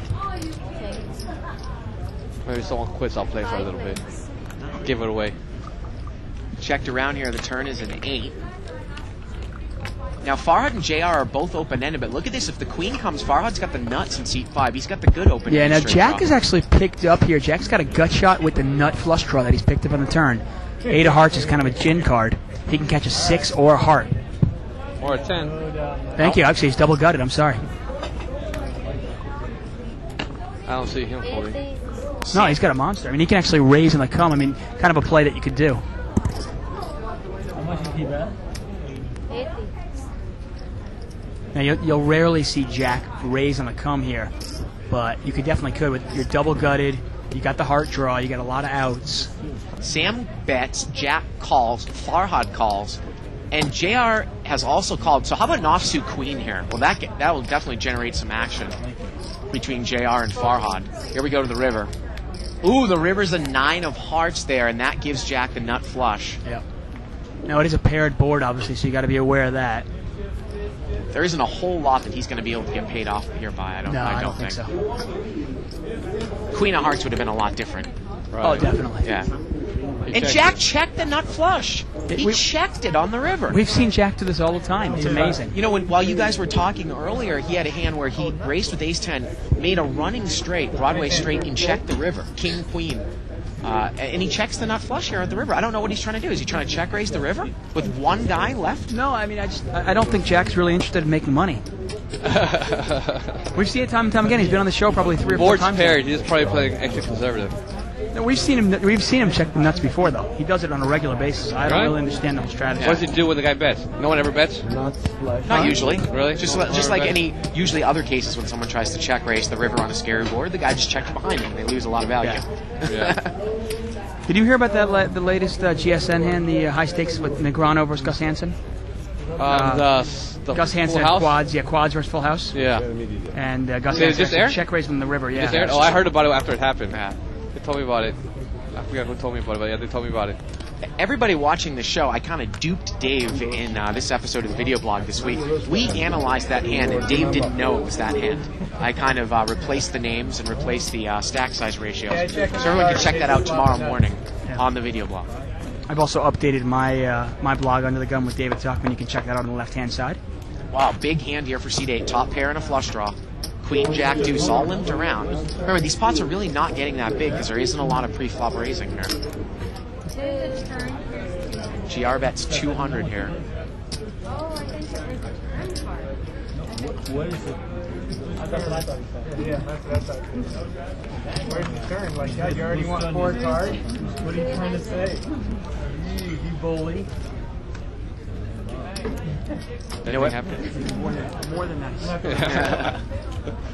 So it looks like Tim might stay in here for a couple more minutes. It's been really great. We weren't expecting you for this long. Very, very nice of you to stick I have around. nothing to do, man. I'm telling you, it's like my one pass out. I'm trying to play, but no one's here to play anything. I'm hoping by the time I go outside, there's actually people out there that want to play something. Well, I think that there probably is going to be a mixed game going out there. Well, you imagine Ray probably went over there, right? Yeah. Well, Ray's probably playing smaller. Oh, is he? Ray Like an 80 game or something like that. Now, where's Right. Yosh? Is he not in town? I have no idea. I talked to him a couple days ago, Right. but other than that, he might be sleeping. This guy plays like 5 days at a time, Yeah. so he might be sleeping. What's the smallest game that you play where you don't consider yourself donking it up?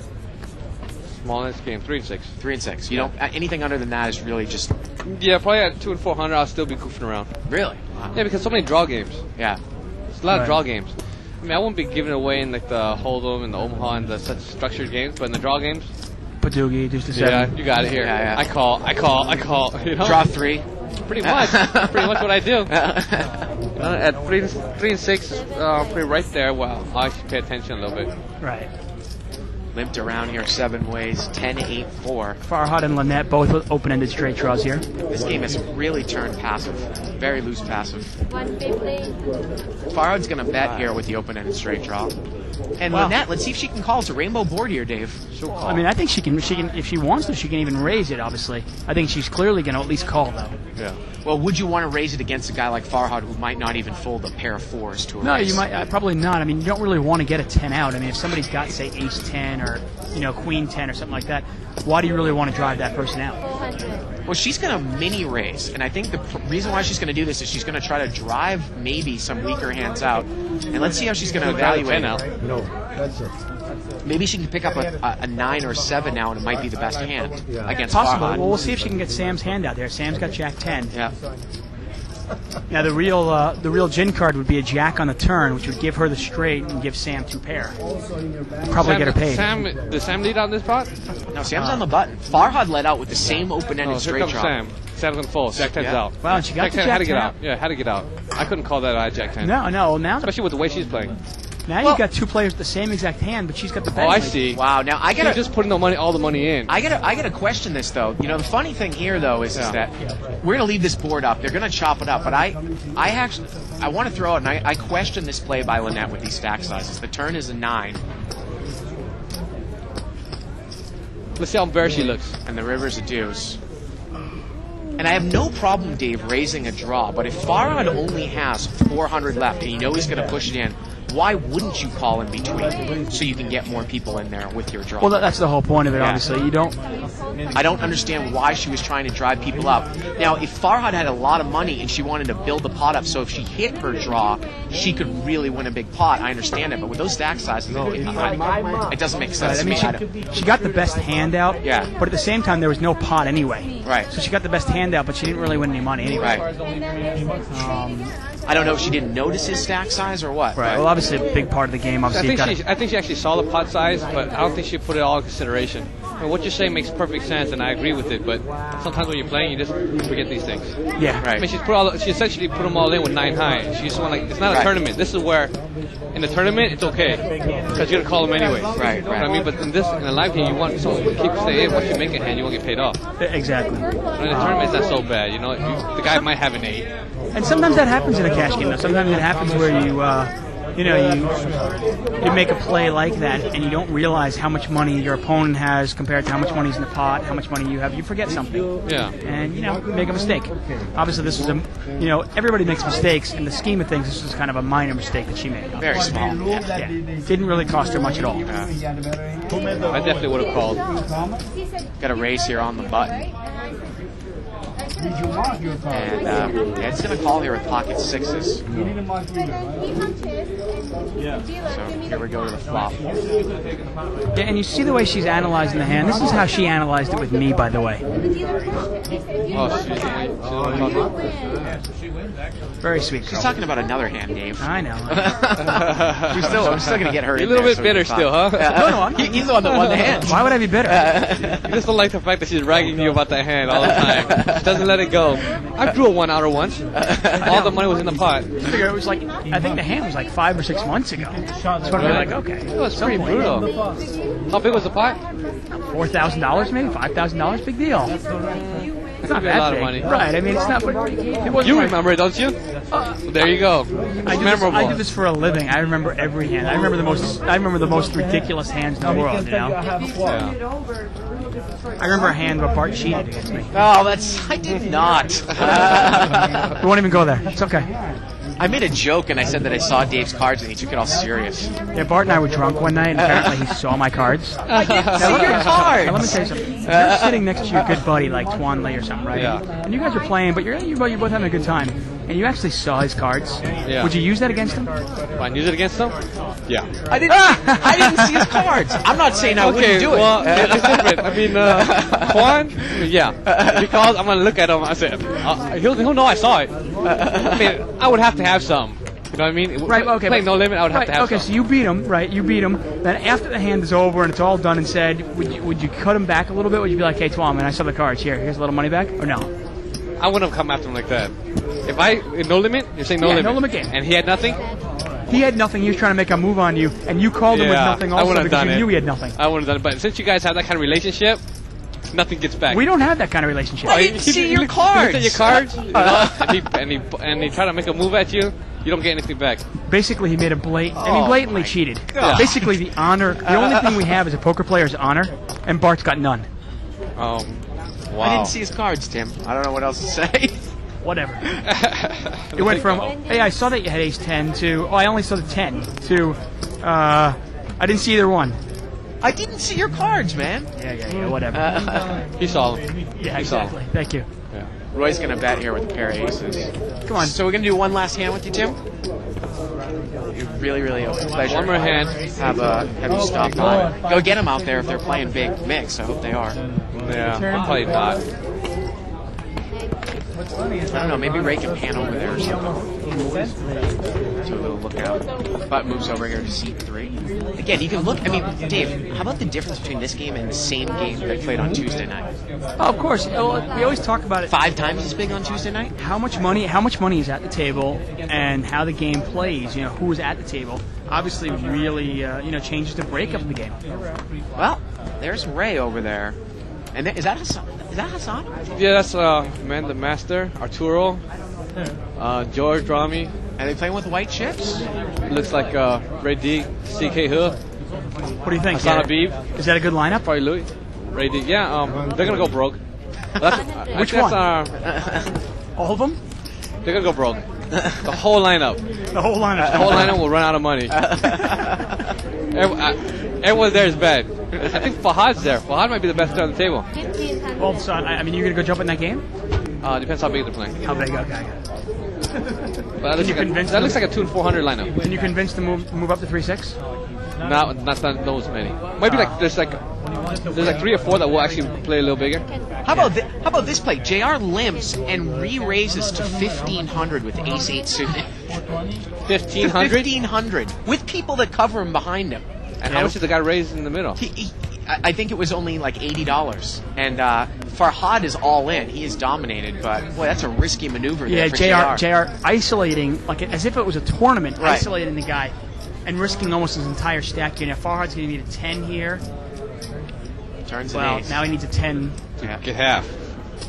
Not going to happen. And JR is going to win the pot. Wow, risking 1,500 to win about 150. Yeah, 150. Yeah. So we see every day. Geniuses, all of them. Yeah. Tim, it was really a pleasure that you stopped by. Thanks for hanging out for so long. Yeah, awesome. It was really a lot of fun. Well, I'm going to try to get into the game. All right. Thanks a lot, Tim Fan, heading out of here.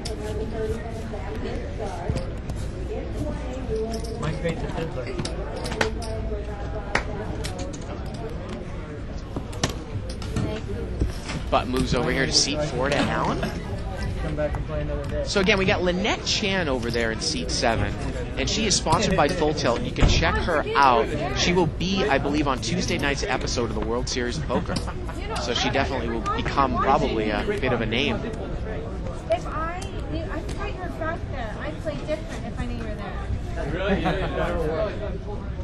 Oh, what a sweetheart. I don't know. I'm not just saying that. Although I was a little distracted last night when I was playing. Before I introduced myself. And Alan's got pocket kings here on the button.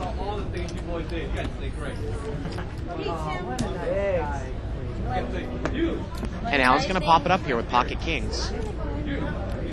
He's going to raise. Makes it 200 to go. Sixes or sevens? And Gary's got ace-queen here in seat 9. Is he going to get involved out of position? Is he going to get involved out of position here?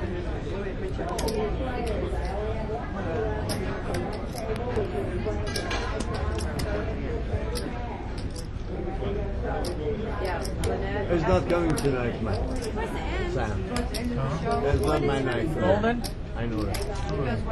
Hey, golden?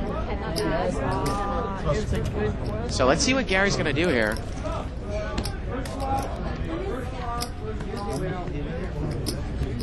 So Alan's going to raise it there, and he's going to take it down there with the kings. There it is. Nice hand there for Alan. It was definitely been hot, but at seat 6, bluffed him out there on that double pair board when the running aces came. Absolutely amazing.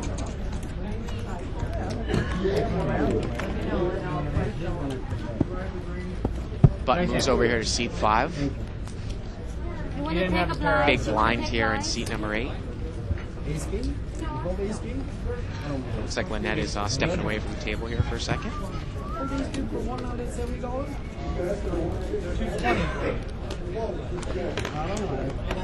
Gary's got the same hand here. He's got ace-queen. Again, this has been a relatively loose passive table. Not a whole lot of pre-flop raising. Definitely no one really driving the action like Corporation Mike. I don't want to be in a race.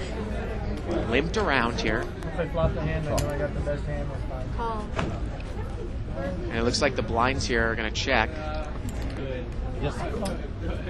Yeah, you wonder ace-queen out of position. Tough play to play, but I don't really want to necessarily see a multi-way pot. I usually raise that. And we're going to see this 6 ways. It's a $120 pot here going to the flop. 5-way action. Yeah, 6-way action. $120 pot. Here we go. King, queen, deuce here with a couple of clubs. Well, JR's got king, rag in seat 8 in the blind. It looks like he's going to lead out. 150. He bets 150 here. And is Gary going to get involved here with ace-queen?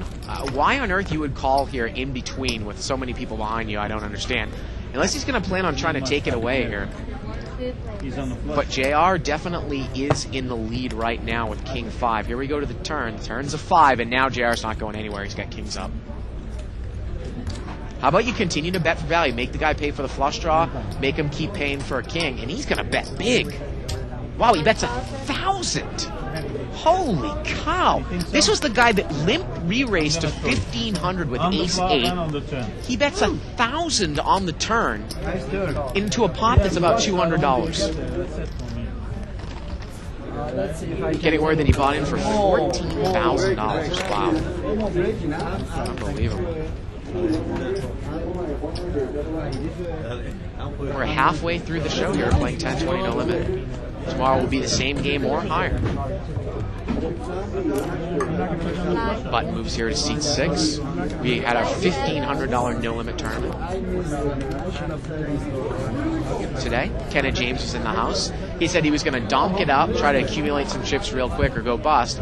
He went bust, and he's going to the Tim McGraw concert at the Staples Center.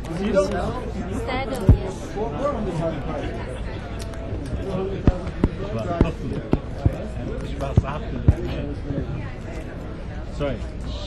What is it? This is Sam raised? No, Let me see if I can put it. Stead. I want to see if I can put it on. Button moves here to seat 6. Hello. 200 more. And it looks like Gary now, he limped in a couple times with ace queen, and now he's going to raise it up with ace 10 of clubs. Call here by Allen. Farhad is going to call. 3 places. First round was still on. 7-7-3 here, and Farhad's flop trip 7s. No one else really has much here. It's a $600 pot, and he's going to bet. Gary raised it out of the blind, and Farhad's going to bet. He's going to move all in here for the pot, a pot size all in.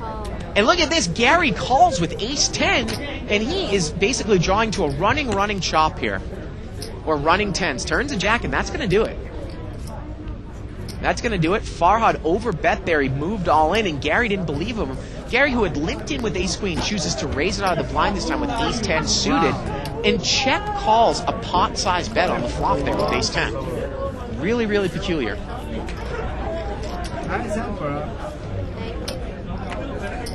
Very, very strange. Sometimes we see it all here. Hey, look at that. It's Barry Greenstein. Thank you. 10 times? Something like that? I have a big hand. I'm not betting or nothing. I'm folding 8. The butt moves over here to seat 8. He wants to keep calling with shit. That's fine with me. I take his queen. Man, Tim Fan, man, you got to thank him. He's awesome, I got to tell you. Really, really one of my favorite guys. I like him a lot. Giving money away? Well, I got to tell you, you really finagle that microphone really well now. 200. Trying. You try working with this thing. I was saying you're doing a good job. I'm trying. Not everything I say is all satirical. Yeah, okay. I tried to be that like jazz guy. I kind of like that. Look at this pocket WKZZ aces here. jazz, smooth Pocket jazz. aces here for Farhad. 16. Dave, you just saw that hand. You walked in when he had ace 7, and Gary called him with ace 10 on the flop. Sometimes it amazes me how I ever lose in this game. Well, Farhad has made a real small raise here. And look at this. He's going to see multi-way action. I think he raised it to 60. And there are 6 people in the hand. 7-6-3. Well, let's see if he's okay here.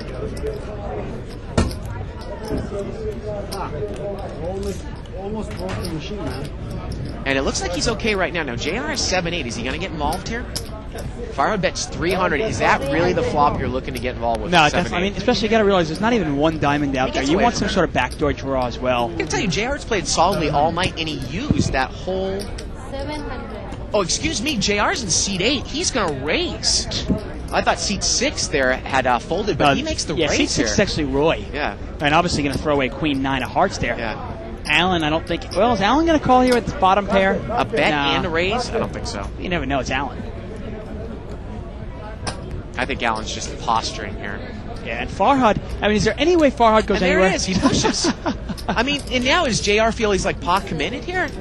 Remember, this is the guy, Dave, with the ace-8 of diamonds pulled the limp re-raise. You missed it earlier when you I bet saw that. 1,000 on the turn into a $200 pot when you were out of the hand, when he made kings up. You love that. All you can do is sit there. I mean, the annoying thing is you can't really mix it up too much because you got to sit there and wait for hands. But when you get the hand, you know you're going to get paid. You don't say all. Well, Farhad has made it 1,300 more. And JR in terrible shape here. He's a 3-1 dog. The pot is about, I want to say, maybe So he called the 2,900, 1,300 to call. 700 there. I mean, it's pretty obvious, isn't it, that pair of sevens can't be good here? And somebody said here, you guys forgot to ask Tim to sign the I wall. think he Tim signed has the wall already a long signed time it. ago. Yeah, it's right here. Yeah. Tim Pham. He's been in here a couple times before. And what is JR going to do? Really, really class act, Tim Pham, isn't he? Absolutely. 1,200. 13.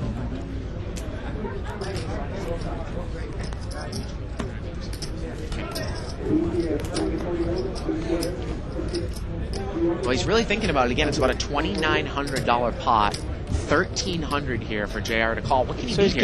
getting over 2-1 on his money, and that's what he's got to be starting thinking. Is there any way this guy can make a move with, say, Have ace king there? 8-9, ace Better king? than ace king.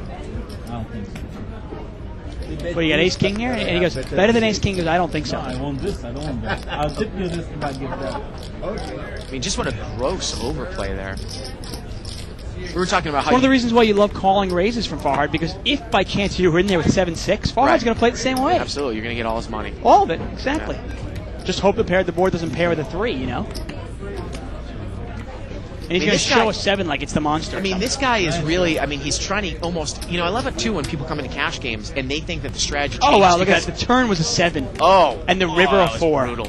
Absolutely brutal. I love They it would've when gotten these tournament guys come into a cash game and they think that the stack size has something to do with the way that they play. Meaning, well, if you've got the big stack, you can play in this manner. You can play more aggressive if you have the big stack. It doesn't matter. It's a cash game. I won't mess around with that guy. He's got the big stack. I mean, that's the stupidest thing I've ever heard in my life. I mean, it makes a little bit of relevance in the sense if somebody only has like $500 in front of them, because then you're not scared of them at all. But yeah, obviously it's a cash game. Whether somebody has $3,000 or $10,000 really should make that much of a difference in a cash game. Although you've got to realize, obviously, that you can get hurt more if they have you covered. You also have more implied odds. You know, those kind of factors that you've got to think about. 60. Bart, the plant goes nowhere. The plant leaves, I leave. Bart once again complaining about the plant as he's trying to climb out of the booth. I say we get more plants. Hanging plants. Get a raise here from... now this is interesting. We had a raise from seat number 5. We had a raise from Ray. A re-raise from Roy with the aces. Sam is going to call the re-raise with ace-jack. Are you kidding me? And Farhad's going to call. Flop comes out all spades. Sam has got the ace of spades. Let's see what happens here. We might see fireworks here. Farhad's got second pair, but pocket aces are still in the lead here. Sam is going to check it. I got to tell you, I'm probably going to bet that right into it, but let's see what happens. And he is going to bet, and he bets 600. He bets about the pot here. Pot is about $1,200. Wow, look at this, and this is the kind of play that I don't like now. Now Sam is moving all in. The problem is there's no fold equity here. He's moving all in for about, maybe 940. That's 300, 400 more. 350 more. Moving in for about $940. You know, obviously there's no fold equity whatsoever. No, I'm not saying there would have been fold equity. Running more than one. You know, I'm not saying there would have been fold equity, but I'd rather be betting with the ace-jack than calling off my chips with the ace-high, ace Either spades once here. or twice. That would be my option. I'll take once and I'll take twice. And Sam offering to run it once or twice, but that's all he Whatever said. makes you happy. Whatever makes you happy.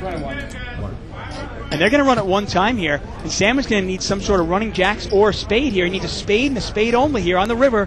Here it is.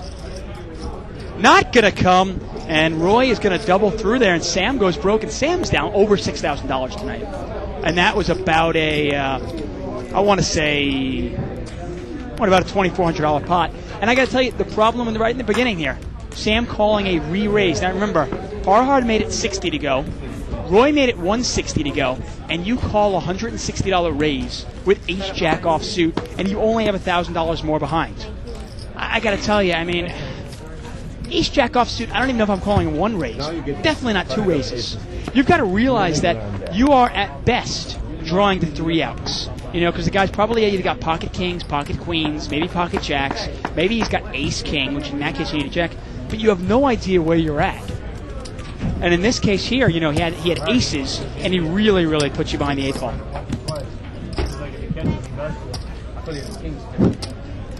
Bart is battling it out with the tree again. I tell you, the National Arborist Society will be in contact with you. The Arborist Society? Is there such a thing? Of course there is. There's got to be one. Got a new setup coming in there. Once again, we're live at the bike. I'm David Tuckman here with Bart Hansen. We've got about an hour and 20 minutes left in tonight's show. Kind of a cool treat to have Tim Fannin here for over an hour. Again, check out the video blog. It will be up on tomorrow morning, I believe, or tomorrow before the show. Again, I duped Dave Tuckman into analyzing the Negreanu against Gus Hansen hand. Some fun stuff to watch. Yeah. Bart always cheating.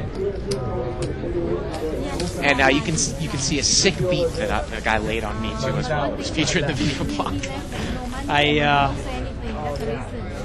That's pretty sick, Dave, that beat. Yeah. People will check it out. I don't want to give it away.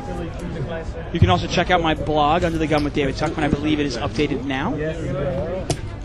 Actually, it's not updated. I lie. But it's really well. I'm actually really quite proud of it. So let me know what you think. Check it out tomorrow. Sorry. It's amazing how you write it and then it just doesn't get updated sometimes. You think you would press it more. Press the issue more. Well, you know, it's funny. The producers that also do the updating on the very busy people. Right. No, I know that. It's Ronnie's fault. Ronnie screwed it up again. Limped around here. We're going to go without cards here. Oh, Ronnie ran to the bathroom. We need to see Jack's hand. Let them live. Jack deuce 8 here with a couple hearts. Well, Ed's got a pair of deuces. Jack's got ace 8. Yeah, he's going to check call here with ace 8. Yeah, he's got second pair. He's got the best hand. Ed bet with the pair of deuces. He was in the small blind. He completed on the button. Ronnie's back. Turns a king. I think Ronnie's having a bad day. And Farhad took one off, and he called with the king, and then he checked it on the river. Or he checked the turn, and now the river's a 4 of hearts. Farhad is going to bet. Ed now calls with a pair of deuces with the flush out there. I mean, what do you think Farhad called with? And the king is good. He actually value betted a king there at the end. You wonder if it's kind of like something in the stars with Ronnie. Having a rough day. Stop ripping Ronnie. He does a good job. Oh, I love him. Absolutely love the guy. C3.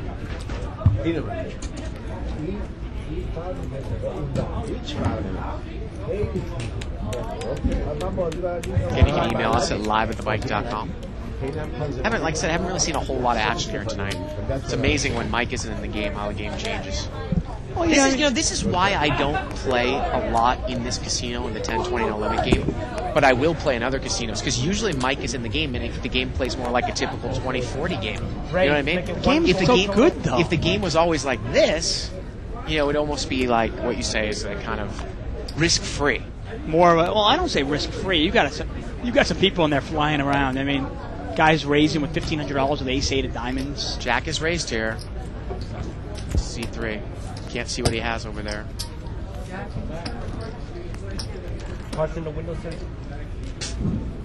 He's got pocket queens. And JR is called with king 10 of hearts. Well, queen's well in ahead here. Yeah. 7 deuce 4. Nothing that JR can probably get, you know, that involved with. But if he's a tournament player, is he going to make a move here? That's my question. Know. Might he just check raise here with totally Jack, nothing? Anytime Jack puts money in the pot. Yeah, but JR doesn't know that. I wouldn't be surprised if the guy check raises here. No, you're right. You're right. I've seen. You're right. Just thinking that the other guy has ace king, right, or ace queen. No, he's not going to get involved. Now, nothing wrong with JR, obviously. I don't really know the guy personal, but you wonder what kind of tournament player he is, obviously. The tournament's still going on, by the way. Well, you always point that out, but...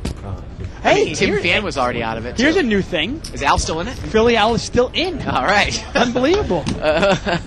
Philly Al is still in. Yeah, it's a 2-day event, Ronnie. 2-day points event. And out. apparently, I don't think he has that many chips. But Oh, okay.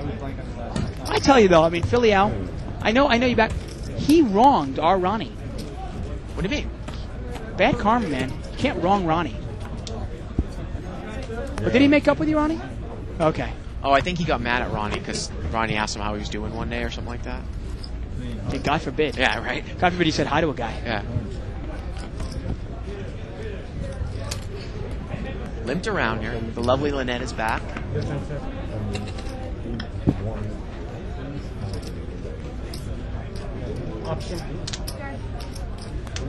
The only one that's really, you talk about. I mean, there's a lot of loose passive players in this game. King, Queen, 3. I mean, look at the starting hands. It's not really tight. It's just real passive, isn't it? You check? Okay. Ed's got King 5. He does not bet. King, Queen, 3. Turns in 9. 2 diamonds, 2 hearts. Is Ed going to bet now? Now he's going to come out and bet. An interesting email here from Thomas Leighton out of Finland. I have to read this 'cause I'm curious. I don't think he's going to be able to hear it, though, unfortunately. But No, I where you're know. going. This is really for my own thinking, though. I'm curious. Farhad here has called with the 9, and is Ed going to throw a little bet out here? No, of course. You talk about a marginal hand. He's not going to bet it. I don't, before you read it, I don't want to steal your thunder, but while you were gone, we did go over this a few times. Did we? Okay, Yeah. then I won't even mention it. No, you can mention it. He was, Well, I was going to say here. He says, Yeah. "Hi, I'm a Finnish student and have watched your show from the start when Yeah. it was in its baby shoes. Now it is no longer free of charge. Oh my, that makes me sad. And for only one reason, I am ready to pay for it, but can't, as in Finnish students can't have credit cards. So how am I to pay for it? Via NetTeller. Yeah, that is the way I can pay you. But you don't support NetTeller. Please do fast. Love your show, Smiley Face Finland." well, So what was the verdict, by the way? the since you verdict went over is it? that we are very, very close to being able to do what is, I think, considered an EFT transfer, which is a check out of your bank account, and then NetTeller will come along after that. I don't exactly know the timetable, but I'm sure that the powers that be realize that a lot of people would subscribe if it was NetTeller, so it will opposed probably to be credit soon. cards. Well, some people don't have credit cards. Amazing. I can't imagine not having a credit card. I'll check. Dark. Raised here by Roy. I mean, can you imagine not owning a credit card? I can't. Ace deuce 7 here. Roy raised with King Jack, and he's been the tightest at the table, but he's not going to bet out here with the ace. Alan's still the best hand here. Turns 10. Alan's still with the best hand here. Well, I guess Roy figured, someone must be in there with an ace if I bet. But, pretty often that someone, everyone missed. And the river's of Alan's 4. still with the best hand Is here. this going to go to showdown? Okay. Okay. Alan's going to win this. Pocket 3s. I have Look a at that. queen. Take down the nuts, Alan. Any pair? How often does that win in the showdown against 4 people? Three. Wow, look at all that stuff. Unbelievable. Take it down, Alan. King came on the river. Then I still can't believe that play. Remember that when he flopped trip 6s and ended up getting himself bluffed out. Thank you. It was so funny how Tim Fan was like, boy, this guy's good, isn't he? We're like, just wait. Then in the span of like 2 hands, he basically cost himself about $2,500. Yeah. Here we go with another chip count. Well, 34,000 on the table. I mean, it's not.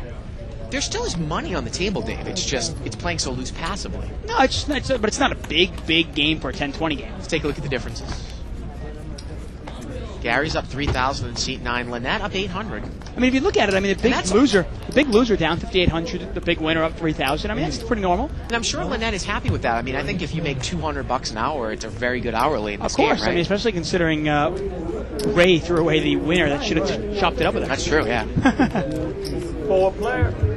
We always talk about it. You don't have to play that many hands to win in No Limit Hold'em. 4-way action here. 10-10 deuce.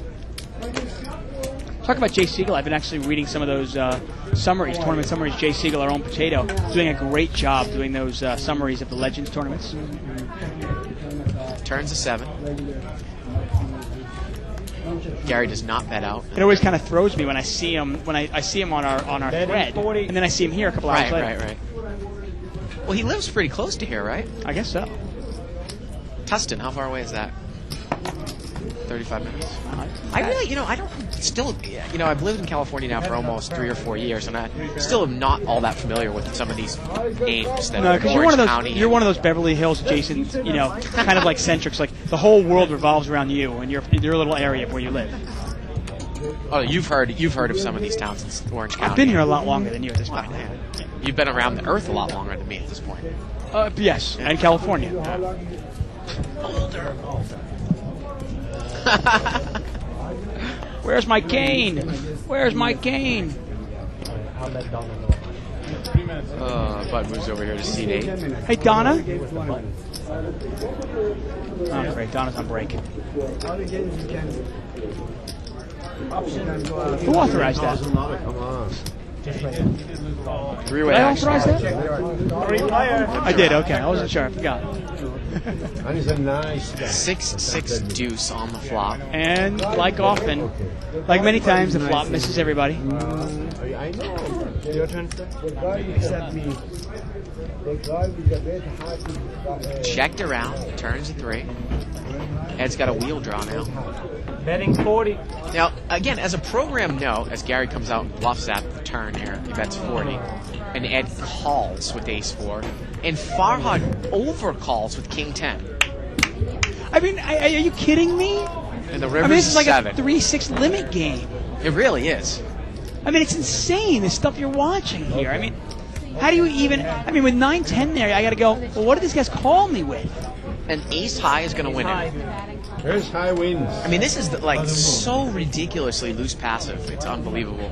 I mean, would you see? The funny thing though is that, you know, I know you like the mini raise in position in a weak tight game, but I got to tell you, when there are people in the blind that are very, very loose, I'm not going to raise with 6-7 suited because it's probably, well, not only is it not necessarily probably the best high hand, but you bet the flop and you have no idea where you're at because they'll call you with any piece of it. Yeah, well, you know, it depends on if I can get it heads up with that one player. If I can do that, I have no problem doing it. Yeah. If I'm going to raise with 6-7 though and get called in 7 spots, Yeah. obviously it defeats the purpose a little. Right. Butt moves over here to seat 9. Although I don't mind playing big pots in position, even at really at any table. Position is so huge in this game. We talk about it time and time again.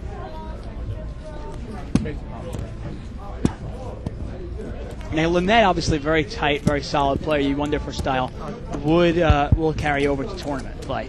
Well, I was wondering if maybe she might change it up, but I'm wondering what the best strategy is to change it up in this game. Jack 9-6 here with a couple clubs. Pretty big hand here for Jack. 7-10 of clubs. Actually, that's for Alan. 7-10 of clubs. Yeah, I mean, you really got to wait for a hand. And here, Alan's don't you? going to bet on the cup. Look at this. He semi-bluffs in there. No, okay. Well, he will bet one time with the flush draw. Yeah. He's done this for a while. And Roy calls. And he might even continue betting, okay? With ace-9. But if somebody else bet, he would never raise on the come. That's what I'm trying to point out. Turns a 5. Betting 100.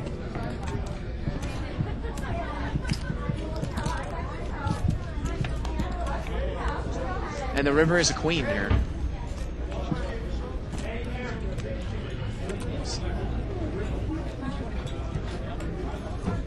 Betting 200.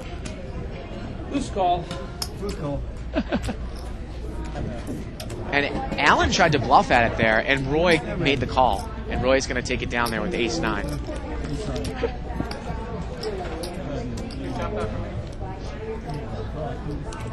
Hey Donna, how many minutes a player gets?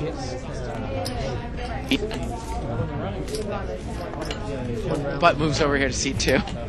It's been 1 round. Oh, man, if we could only hear the show without the mute buttons, huh? One of these days, I'm going to bring my camcorder I and I'm know. going to play behind the Big scenes. blind, please. By the way, we're arguing over. Apparently, Bart wanted to bring Lynette in to do a little interview. Right. Who the hell is Lynette? I gave her a bad beat one day, like 6 months ago, and you want to bring her in and talk to her about it. I wanted to bring her in because, like I said, I found it so funny what she said about you last night. That after you beat her, that you were a prick that analyzed the hand totally wrong and didn't know what he was talking about at all. And I wanted her to bring that in and for her to say that. I thought it would be humorous. Well, you've already said it. So. Okay, fine. Got a raise here by Roy with Queen Jack of Spades. Well, besides the fact that I also told her that she was going to come in, so she might. No, like I said, I'm all for it. I have no problem Like I facing said, the music. I have no problem at all. She's gonna be on the World Series on Tuesday. I think she's definitely going to be a name after this week. Hey, I'm all for it, man. You want to bring her in? Bring her in. How much? She's Like not I going to said. any less exposure than Evelyn Ng did 3 years ago. No, hey, exactly. You know? As far as I'm from what I'm She's watching, a young, very pretty. from what I'm watching, good first of poker all, player. She's better looking than Evelyn Ng, and Right. she's probably a better poker player than Evelyn Ng as well. Right. So, I'm all for it.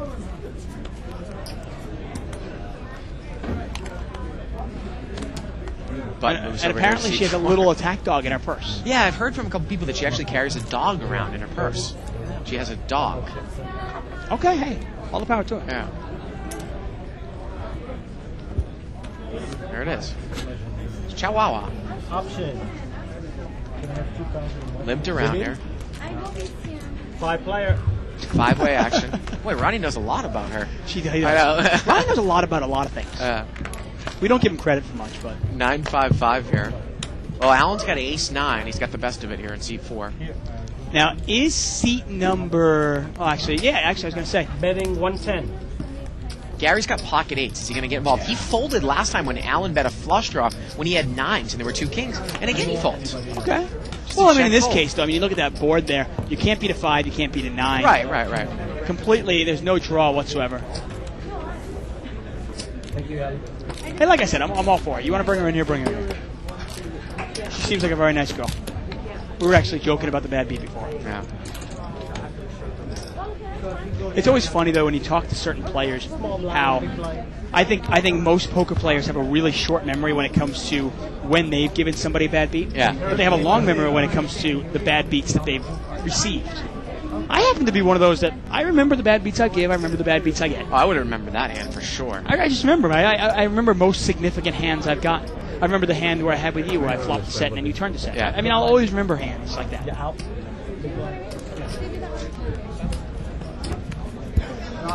But moves Yeah, here in C5. and Man Priest actually is echoing my sentiments where he says, I find it hard to believe that's the only reason they want to bring her in. And that is exactly my point. Thank you very much, Man Priest. My only point is if it's next week, this time, I don't think there would be any discussion. So we got her a week early. Can't you just come out and say the fact that she's a hot Asian girl and you want to I bring her don't in have here? to say that. I think she's engaged. It doesn't matter. That's not the point.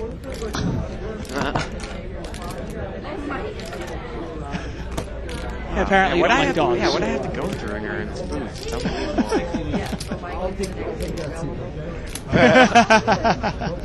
80.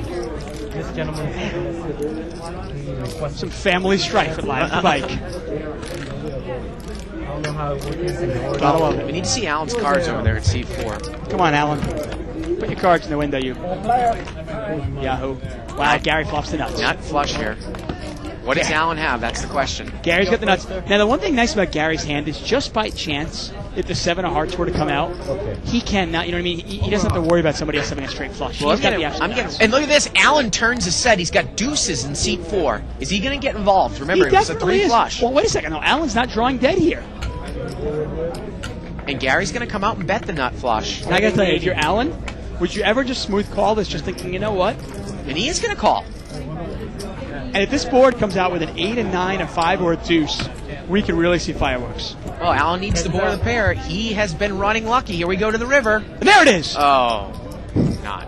River's an ace. Oh, man. I know you were rooting for it. Now the question is, though, is he going to continue to call here on the river?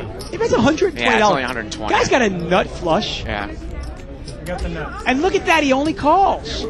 Nice play by Alan there. He keeps the pot as small as possible. And you got to hand it to Gary. He kept that pot as small as possible Yep, with the nuts. With the nuts. And we're getting word that Mike's going to come in, so we should have an action-packed last hour of the show. Yeah, I have no doubt. Yeah. It's always interesting to see how players will adjust to him. And Lynette wants to stay in the game because Mike's in the game, so it's all going to work out now. Yeah, 7 of hearts comes in straight. You miss your blind. This hand is your blind. Anybody want to see one? No. He'll be small blind, you'll be big blind. Anyway, for the record, though, I think I've actually basically said the story, though. Okay, already, that's fine. Which is pretty much, I gave her a bad beat. Well, obviously. then Donna can tell her that we want her to stay Yeah. in the game then. Yeah. I mean, I had one out to beat her. Yeah. that she doesn't need. Although the one thing I did point out that actually Tim said, he goes, it's not that bad a beat. It's not like all the money went in and then you had one out. Yeah. The majority of the money went in actually after I already had the straight flush. Alan, it would be good for the game if he was there.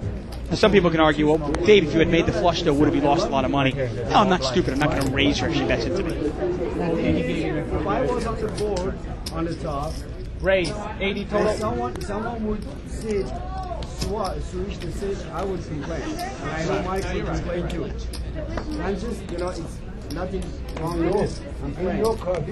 I checked in case I flopped the nuts. Because I'm playing every night here. Three players. So I want to keep the rules. So when I Three-way action my here. right, I want to keep the rules. Jack 6-9 with a couple of hearts. Yeah, nobody's got anything. But Gary's open-ended here. You wonder, is Gary going to get involved? And normally you don't like to get involved with two hearts out there, but he just has a queen of hearts as well. Sometimes something as little as that can make it a little more enticing to stay in there. I thought if you're leaving and he wins, then your boyfriend can play too. Turns a deuce. Ace high still the best hand. Actually, I'm sorry, far high is still the best hand. Here's queen 9. Play for a while. Checked around again. And Farhad's going to win this. And nobody ever putting any money in here with the second pair. Nobody puts money in here with the draw. Once again, continuing to play very loose, very passive this game. And I always say, I got, if you can't beat a loose passive game, man, you cannot be a winning poker player. Loose passive to me is the easiest kind of poker to beat. Because all you got to do is just have the discipline and the patience to wait for cards and then bet them. Thank you very much, Ronnie. And here comes Mike. We get a new update here. We got Mike in seat 1, Ed in seat 2, Jack in seat 3, Alan in seat 4, Farhad in seat 5, Roy in seat 6, Lynette Chan in seat 7, Sam in seat 8, and Gary in seat 9. No. And how much is Mike behind? This is really going to change the course of the game. I want to hand it to our new director tonight, by the way. Isaac's actually up in like the San Francisco area, attending his, I think his brother's wedding, right? And Ray has taken over the director controls. Number 1 playing 6. Ronnie's still manning the card boy controls. I got to tell you, both these guys have done a great job tonight. But you know what I say to San Francisco? Is that what you keep asking? Is that what he's away I for? got to tell you, I love San Fran. One of my favorite cities in the world. I don't know why you say that. Sometimes. I mean, you're comparing it to what city? I got to tell you, San Fran. No, I'm not making fun San of Fran is a Francisco. fabulous Just Northern city. California in general. I mean, Northern California might be a joke, but San Fran is a fabulous city. Oakland? You want to make fun of Oakland? Go ahead. Uh-oh. Oh, there you go. See? You mess with the wrong guy, he just mutes you. We had a raise here. I believe it was by, I want to say Farhad with 7s. You are correct, sir. Ace, Jack, Ace out here on the flop. Mike has outflopped them all. He does not continue. Turns Oh, king. and now Sam's got the best Yeah, hand look at here. that. Mike is pissed now that he didn't bet the flop, I believe. Well, now his hand is complete garbage. $50. I offered you $50 like an hour ago. Betting 130. 5,000. When have you ever won 5,000? Maybe once in a year. Because it's 5,000, I need to get it 1 year. And you wonder why, I mean, Every day, my expense is $10, $50. I have to pay 1,000. 1 year's expense. Yeah, it's mine. If I put mine. No, he's not crazy. Why is he crazy? He asked Fight moves over here to seat 9. I said 3 hands. And Lynette's coming back in. and apparently Lynette wants her boyfriend to play over her chips, but using her chips. Right. Well, I think And I'm not sure why. I mean, is she intimidated by Mike? I don't know. Or maybe it's time to feed the dog, Ah. as Ronnie says. Ronnie, man, I'm just going to steal all your lines. This is great. Take full credit for all of his jokes. And look at the excitement on the board right away. Mike's in the game. Mike's in the game. Wow, pocket 10s here for Gary. Pocket aces here for Roy. Raise 120 total. Gonna make it 120 to go here. And Roy is deep. How deep is Gary now? Both these players are actually pretty deep. And it looked like Gary just smooth called. Mike's got king 9. He's gonna call. Let's just drop King 9 offsuit. And Alan and Mike are just. Well, Alan just. Oh, it's actually Jack. If you Jack is start the one. Alan off, he'll never be quiet. Jack is the one. He's flapping his mouth over there. Three-way action. I hear sounds. I don't understand what he's saying. Do you see it over there? He's like a Muppet. I know. that. You understand? Sure. Yes. Well, 2 overpairs here, and Roy's going to bet 400. Is Gary going to get involved? Look at him! I swear he's like a friggin' Muppet. Make it 1,000. And look at this. Gary's going to raise it to 1,000. Oh, wow, Dave. He raises to 1,000 with pocket tens here. And now, what is Roy going to do with aces here? I gotta tell you, I love my hand right now. He's raising it on the flop. Yeah.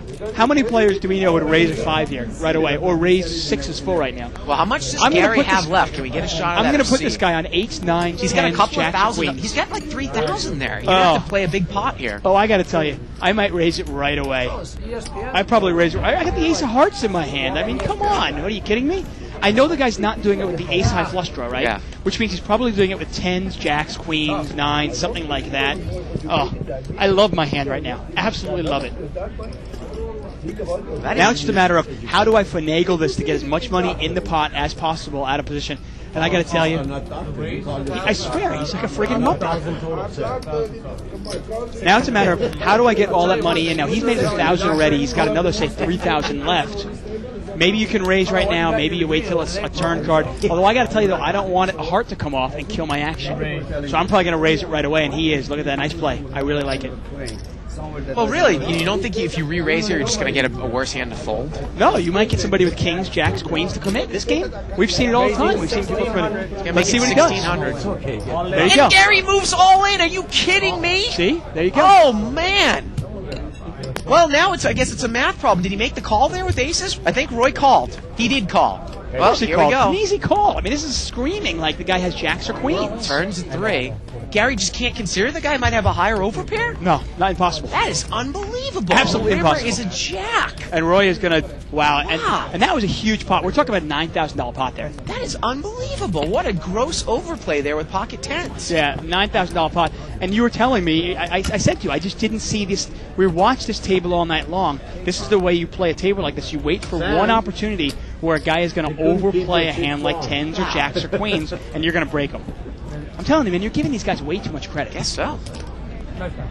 Because the problem is, what happens if the 3 of hearts had come off, and now you bet $1,500? Well, then you might scare the guy off with 2 10s or 2 jacks. Yeah. That's what I don't want to happen. You leaving, sir? By him raising 1,000, he is telling me he's got jacks or queens, or in this case, 10s. Gotta love it. And Roy, he is just kicked Espen right in the ass there. Wow, unbelievable. Pocket 10s, so badly overplayed, huh? Telling you in. We can't make this stuff up here at Live at the Bike. It's like, all right. Yeah. I guess he has a hand. And Alan's going to move to 9. I guess Alan wants to veto Mike's, right? Well, Alan just likes seat 9, It's lucky seat. Right. That's the funny thing is, see, most players move around because they want to have position on certain players. Alan just likes seat 9. Has another reason. Raise. Well, 80 total. Roy's got another interesting hand. Well, actually, excuse me, it's Lynette. And she's going to smooth call with pocket jacks here. Not going to re-raise, Dave. That is something that we usually will. Well, it's not even re-raising. She's just calling. That's what I'm saying. We're usually a proponent of just calling with jacks. Yeah, well, it depends where you are, actually. Yeah. Sometimes I might open raise. Right. No, of course. I'm saying, but In this case, she actually just limped in. yeah. Well, no. She called the raise. She smooth called an early position raiser. Farhan. Oh, okay. Thank you. Okay. And this is my Well, pocket jacks, I don't always want to re-raise. I really want to hit a big pot and win I want to hit a big flop and win a big pot. 5-player. Well, here I'm we not go. interested in winning Five-way a couple action. $100. 2 black jacks there. 10-6-3. Well, she's got the overpair. And what a flop over there for Sam in seat 8. Nut flush draw with middle pair. Oh, that's really something that he can push. Now, you got to realize if you're up jacks here, you can't beat 10s. You can beat a flush draw, but you can't beat queens or kings, and you got to really be aware of it. And she's putting a little feeler bet out there. And Look at he calls. He calls. You can see that she's a little bit, see how much she's shaking there. Yeah. A little bit uneasy here. It's just, am I the only one that raises ace-6 of clubs there? Heads up. I mean, it's just we see it so few times. Turns an ace, and now he's got aces up. She can't beat the nut flush draw now. Which is exactly what he had. Now, could you ever disguise this if you had ace-6 as you were on a club draw and check this turn? And he showed her the hand. Oh, that is the beauty of being A girl. That Being is a good-looking girl? unbelievable. I wonder how often that happens to her. Oh, you have to bet it? I thought, okay. Burn down. Wait, are they all in? Betting 400. No, I don't know why he didn't just muck, but No, he checked. She said. Oh, take he it. actually told her, we'll check it I down. have it. We're done. Oh, I see. I have it. Throw it away. And they said, listen, you have to bet so she can fold. And she had 2 outs actually, because she had the jack of clubs in her hand. I just wonder how often that really happens. Well, Shirley says it happens to her once in a while. I mean, can you imagine the guy ever doing that to you? Right. And I got to tell him, I don't want him doing it to me. Play your hand. You know what? Because I'm not going to have any mercy on you. Yeah, but the thing is, though, if you were in that position and you were a very fine-looking young Asian woman, it's not a stretch. You're telling me you play poker for pride as opposed to money? No, of course. Hey, you would use it for money, wouldn't you? I got to tell you, if I thought it would help, I swear to God, I'd whip up my penis and strap it on the table. If I thought it would help. I don't think it's going to help in this format. No, probably not. Yeah. Fold it around here. They're going to chop it up. Our producer's probably very happy that I'm feeling better now. I mean, you're right. I mean, Jack over there, I saw him talking, and his mouth was just moving. Yeah, but his hands, too. And he's still going. He kind of looks like a little Muppet creature, like a little caricature, doesn't he?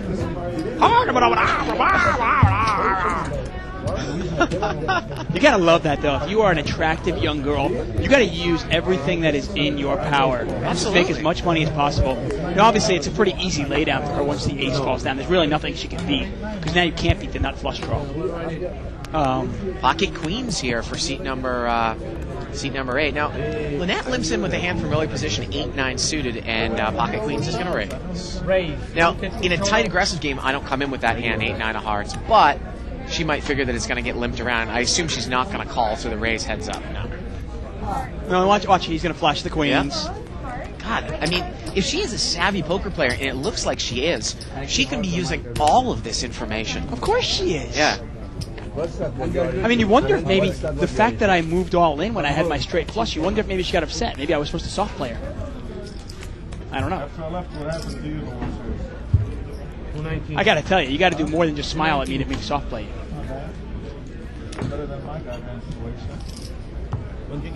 Button moves here to see. New player in seat number 2. We got Gary, Indiana there. Gary. He's buying in for $5,000. Remember, we had a $1,500 tournament today. A lot of money in the casino at the time, at the moment. Let me write this in here. We got Gary in seat number 2. I tell you, every single time Ronnie rewrites one of these little boards for us, he has to rewrite it. And there it is, another one. Thank you, Ronnie. We both opened up the hand. I thought he had aces. It took me almost 3 minutes to call his own name. Button moves here to seat 4. He opened up the hand. Raise 100 total. And Mike's going to raise it up here to 100 with King 7 of spades. I'm drawing so slim. Without even seeing the flop, I'm drawing so slim. And Alan is going to call with pocket deuces. And Mike loves this because if Alan doesn't hit his set, he's just going to check fold, right? Yeah, day 4, my table. 3 player. 4 people at over 1.2 million. And look at this, 8-5 is in there in seat 5. Ace, Jack, Ace here on the flop. Now suddenly we've got a lot more money on this table. We've probably got almost $50,000 on the table now. It's funny, every single time you knock the desk, Yeah, the our little bobbleheads bobbleheads bobble. I love it. Yeah, Mike bets there with King 7. I got Phil and Doyle bobbling their head at me. He takes it down.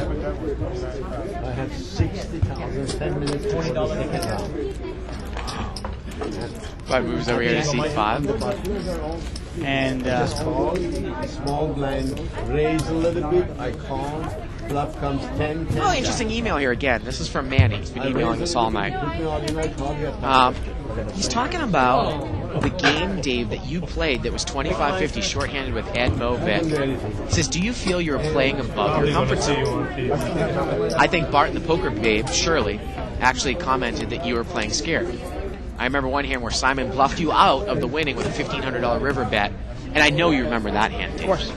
Because I remember you coming up to me a couple weeks later and saying, at couple this weeks point later, I a would couple call. of minutes. Oh, yeah. No, but you were like, I can play in this game now. Now. I'm not, yeah. To be honest with you, at the time, Freeman, Iceland there, I'll call you Manny, I probably was playing above my comfort zone. And I'm a big proponent, by the way, of if you're doing well in your current game, and at the time I was playing 10-20 almost all the time, I said, you know what, I'm going to take a shot in the bigger game. I'm going to take a shot at it and see how I do.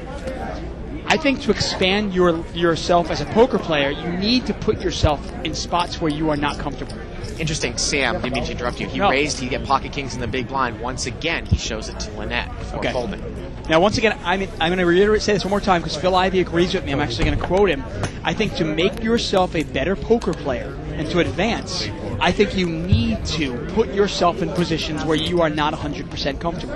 That means once in a while playing above your comfort zone, out of your comfort zone, which is definitely what I was doing that night. Now, I got to tell you though, if the same exact game was today, 25-50, I would love to play in it. I would welcome it, and I would play. It would be very much in my comfort zone. For me to get out of my comfort zone now, I'd probably have to play it at 5,100 right now. Would be out of my comfort zone.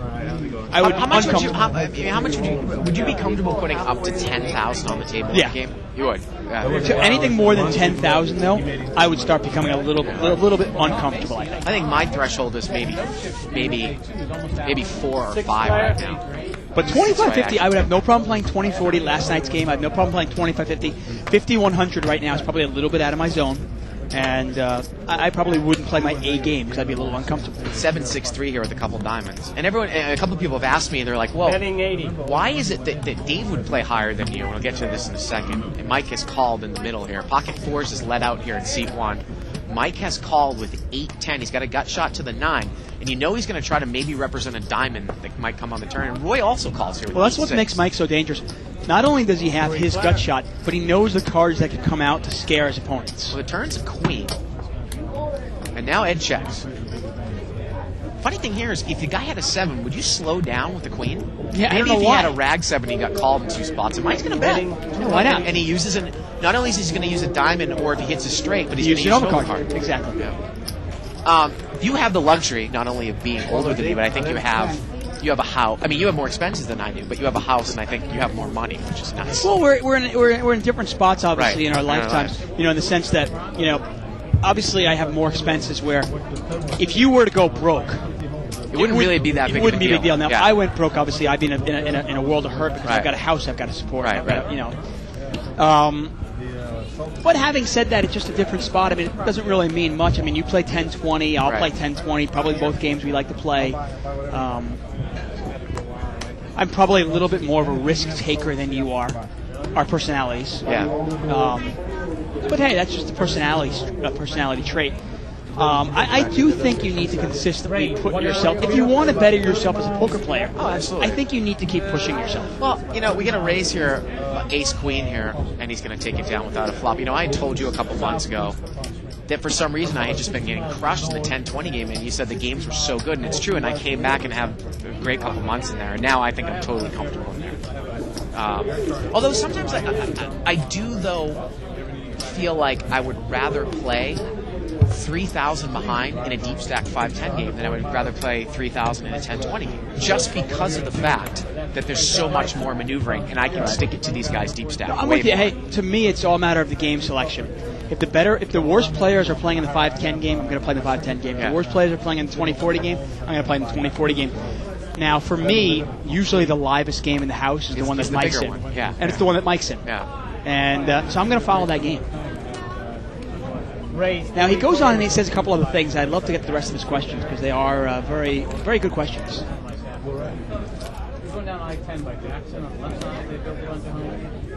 Got a raise here again by Roy. This time he's going to open with 8-5 of hearts. Alan calls with king 10. Oh, and C1's in there with 9 deuce. That's Gary. Or that's Ed, excuse me. Jack 10-7 with a couple diamonds. Well, Alan's got the best of it here. Yeah. Will Allen bet here on the button? Yeah, he does. You know what? That's a nice play by Allen, betting on the button. Something he might not have done just a little while ago.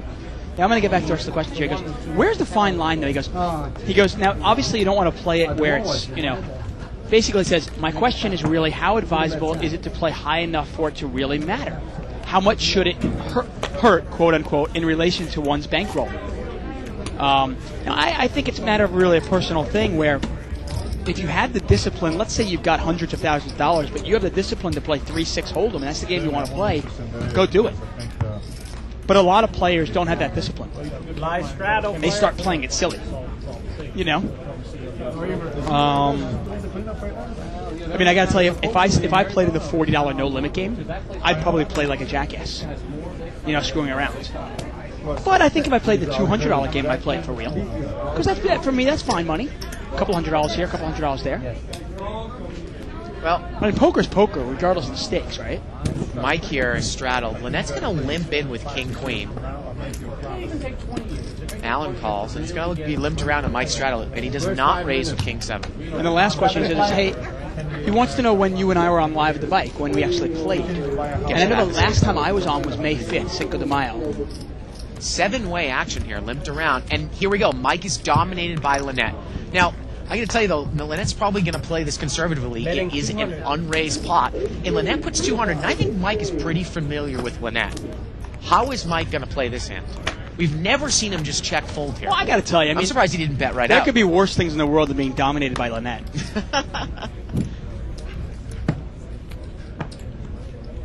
And what is he going to do? He's going to call, maybe see if he can get a free turn card. Let's see what happens. And Lynette might try to keep this pot small. She might check the turn. Pot is about I got to tell you, $600. once again, I always like to say I'd probably bet the turn and check the river, but against Mike, I might keep betting it. Turns a 6. Board is not all that draw heavy, and she bets again. 400. Again, I still haven't seen Mike lay this hand down in this situation. Well, we'll see right here.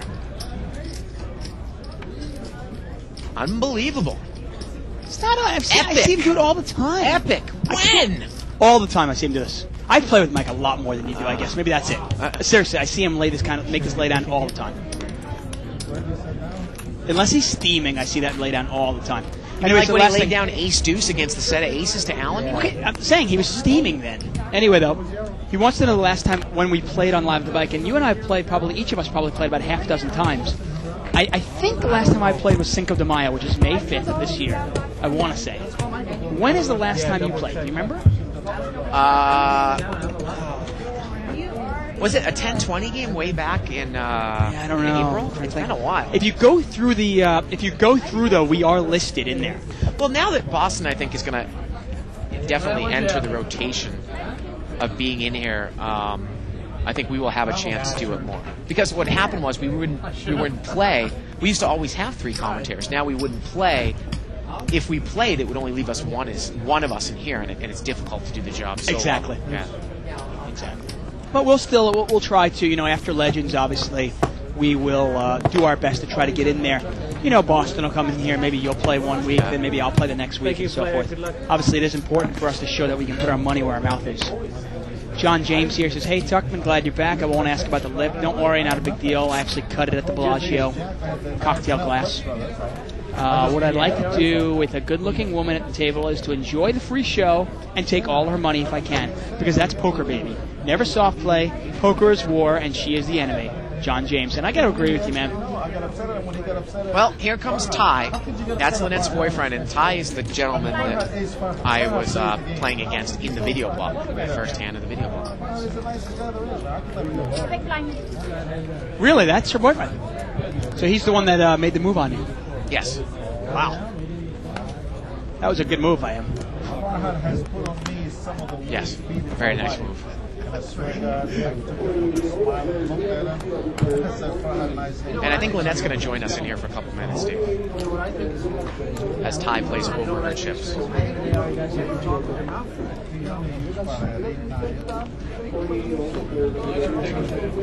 4-way action here. Ace, King, 3, rainbow.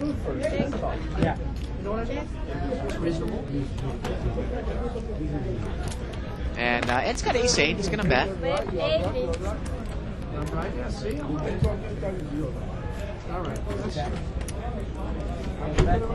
Still a little crazy. And Ed takes it down there with ace-8.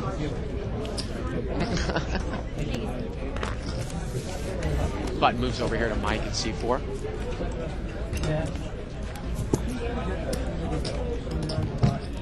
So Ty's going to play over Lynette's chips. I guess they have that type of relationship. Oh, ace is nice. And this game should, if Mike starts putting some money in the pot, the game played loose passive the entire night. And let's see if it's gonna turn up a gear here. Live straddle here by seat 8. Got a limp here by seat 1 with ace jack offsuit. Mike is going to limp here with king 8. And looks like Ty here is going to complete. We need to see his cards over there in seat 7. He needs to show his cards.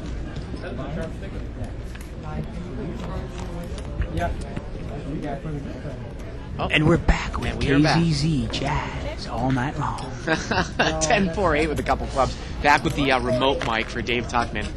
And Mike is going to bet here with king 8. He bets 140. Now Ty's got queen jack. He's got a gut shot to the 9. There's 2 clubs up there. Wow, he calls. Keeping it smooth. Those are your chips, Lynette. And real. He calls there with a red queen jack. Well, I guess he figures maybe his overcards are good to Mike. And they are.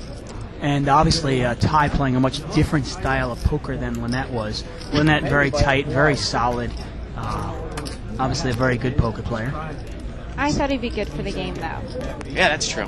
The game was a little bit Although slow. it's fun, once Mike comes in the game usually doesn't need much help. That's what I thought, so I thought I'll stay a round or 2. See if you can get lucky and catch a big hand. Yeah, but I took all of Sam's luck.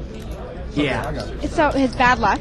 So I thought I'd just leave with it. Unbelievable. I got to ask you, though, while they're pondering this, while Sam ponders his hand, how often do guys soft play you because you are a girl, an attractive, younger girl? I mean, obviously, it wasn't a hard laydown with the pocket jacks against the, when he had aces up.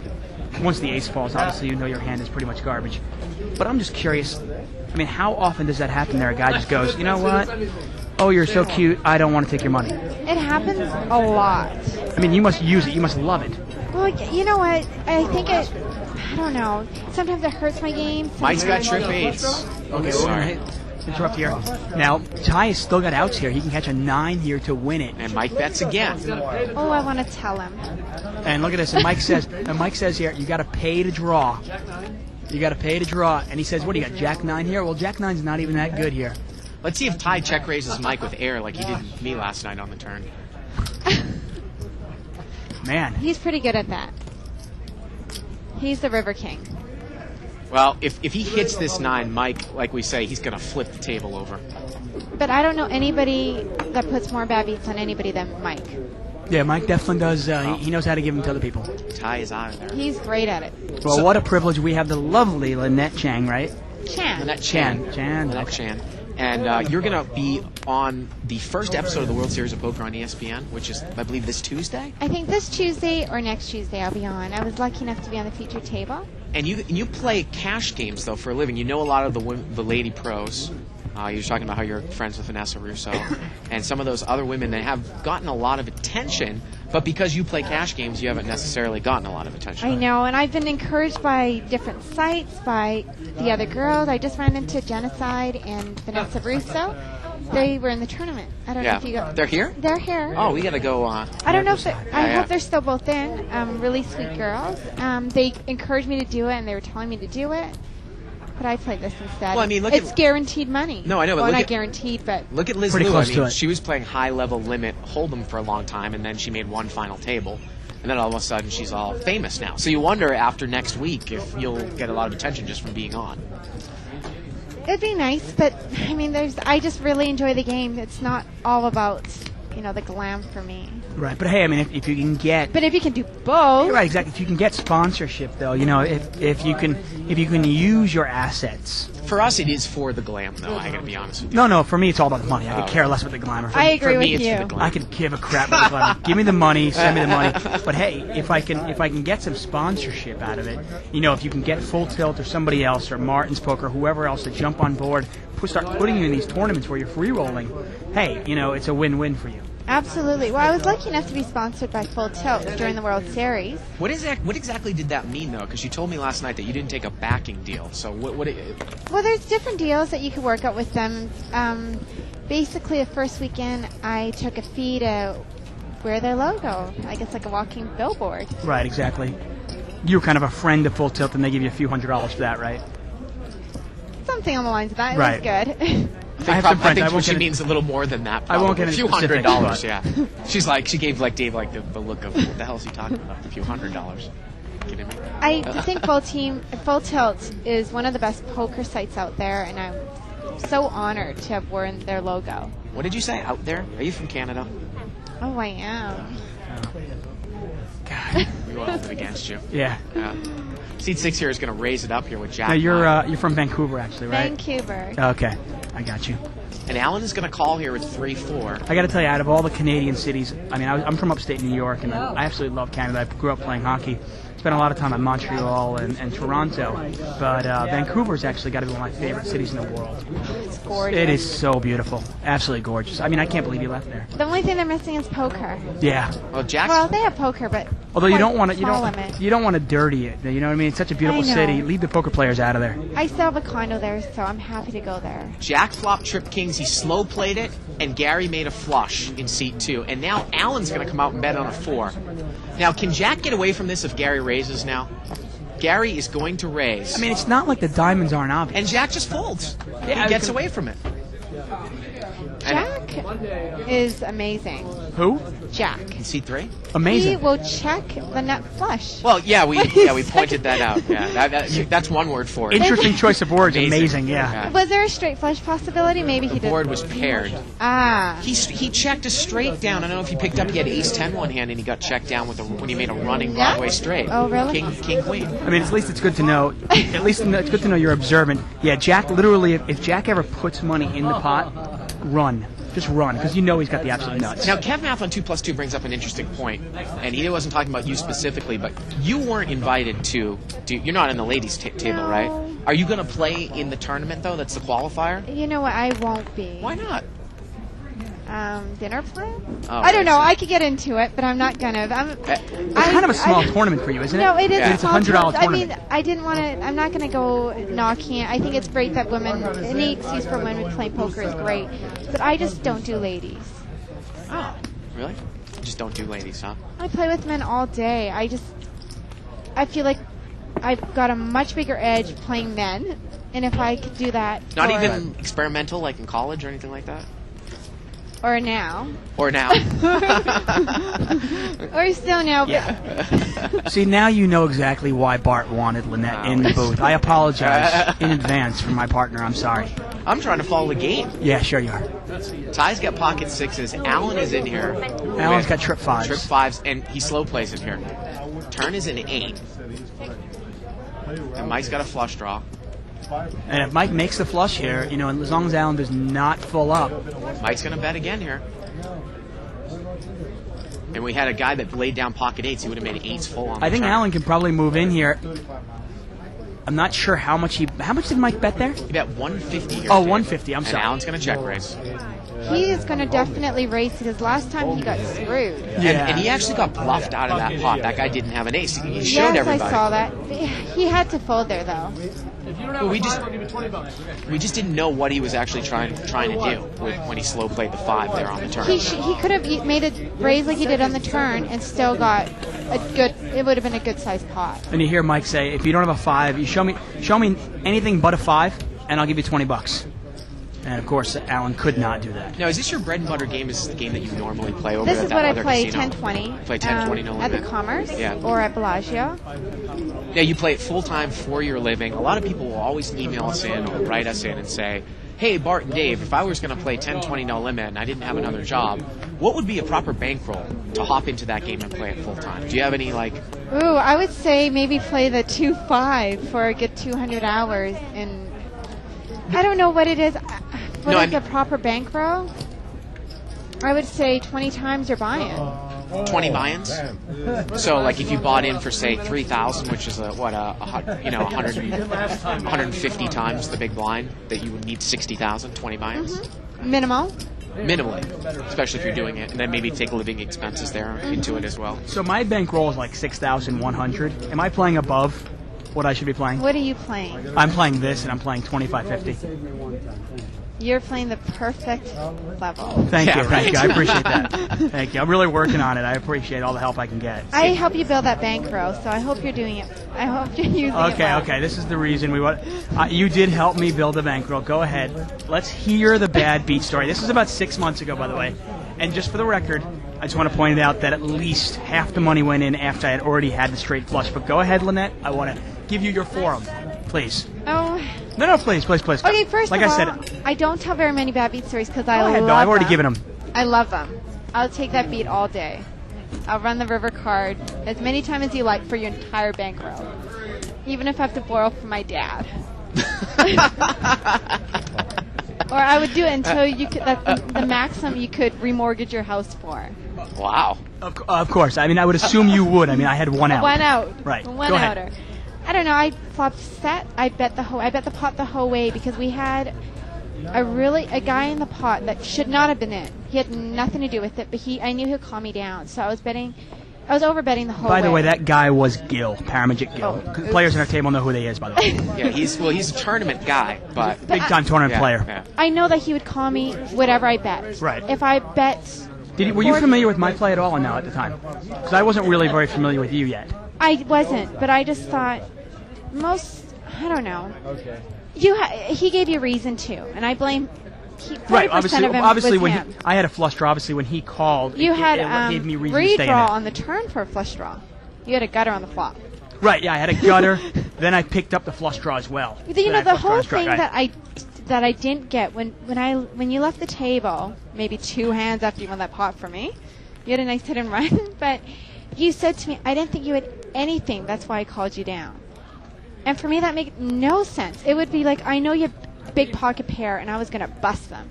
That makes sense to call a gutter, because then you know that I'll pay you off. But when you think I have nothing, what do you think you're going to get out of me when you hit it? Well, you got my stack. Right. I mean, actually, if you want to know the reasoning behind why I'd called, generally speaking, in a spot there, I think I had position on the table. You did? And my reasoning there, we play against so many bad players that generally speaking, if somebody bets out on the flop, they might have top pair. They usually are not very, very strong because they'll slow play a big hand. Now, I just don't consider a set a really big hand. no, I understand I you think I don't. had mid but or bottom right, set right. is- The majority of the players that we play against do though. Anyway, so the reasoning behind at least what I was thinking, probably, and obviously it's a while ago, was probably along the lines of, well, I know Gil really well, and if Gil has anything, he's going to raise you. So I didn't put Gil on anything. Okay. I saw you as a woman that I don't know. I knew you were playing somewhat tight, and I go, you know what? There's a good chance she might give a free card on the turn. If you're not that strong, I thought, you know what? Maybe she'll check the turn, and I'll get 2 cards for the price of 1. So you thought I was strong or wasn't strong? No, I didn't think you were that strong. Okay. You know, maybe you had top pair. Okay. You know so what I mean? I when think I bet the out board again, was- when I bet the pot on Then the when turn, then when you bet the pot on the turn, and I had picked up the flush draw as well, so now I had a gut shot with the flush draw and a gut shot straight flush draw. I figured, okay, she's pretty strong. I didn't think you were that. Now the board had paired on the turn, and I hate going obviously for straights or flushes with a paired board. I obviously did not think you were full at this point. I didn't even think. I thought maybe you had top pair. I think second pair. I think the board was something along the lines of like. I'm obviously guessing here. I'm thinking the board was something along the lines of, like, there was a top, like Jack 8-5, something and then like 8 that. on the turn. Mm-hmm. Okay, so Something something like along the that. lines of like Jack 8-5, you bet. So I thought maybe you had King Jack or Ace Jack, and I thought maybe you would check the turn. Well, now the 8 comes on the turn, and you bet again. But now I've got the gut shot straight flush draw with the gut shot and the flush draw. Now Gil calls again, and now I really have to go in the tank. I'm going, well, do I think my straight is good if I hit it? Do I think my flush is good if I hit it? And I really thought it probably was. I thought maybe you had Ace Jack or King Jack. And I thought actually Gil might have actually picked up an 8. I wasn't Which he 100% claims sure. he did. Right. I thought Gil might have picked up an 8, which actually brought me in more. I actually thought, you know, I might not make any money off Lynette, but I might make money off Gil because I know Gil pretty well. Mm-hmm. And then, of course, I get lucky enough to hit my gin card, the absolute gin card. And to my amazement, you bet into the pot, which really gave me the signal. I go, wow, the flush card hit on the river, and she's still betting, which means this girl must have a monster. I really thought at this point you have a monster. Well, when you have the bigger monster. Right, well, at that point, but it's one of those things where if you bet into me there and I had just made a flush, I'd probably only smooth call you. Since I got lucky enough to hit the actual one-outer, obviously I'm going to raise you all When in. you raised me all in, it was only maybe 2,000 more for me to call. Right, and I got to give you credit. I was amazed. I the fact was in the that you tank took for about 3 minutes before I called. Actually, it was longer than that. You probably took a good 6 minutes, and I was amazed. 6 minutes? I was seriously. It was really impressive, Lynette.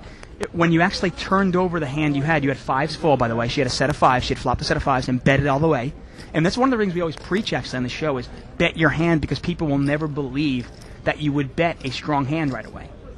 And I think what you were talking about before there is Alan has a flush right here. Sam bet as a bluff. He hit a pair now on the turn.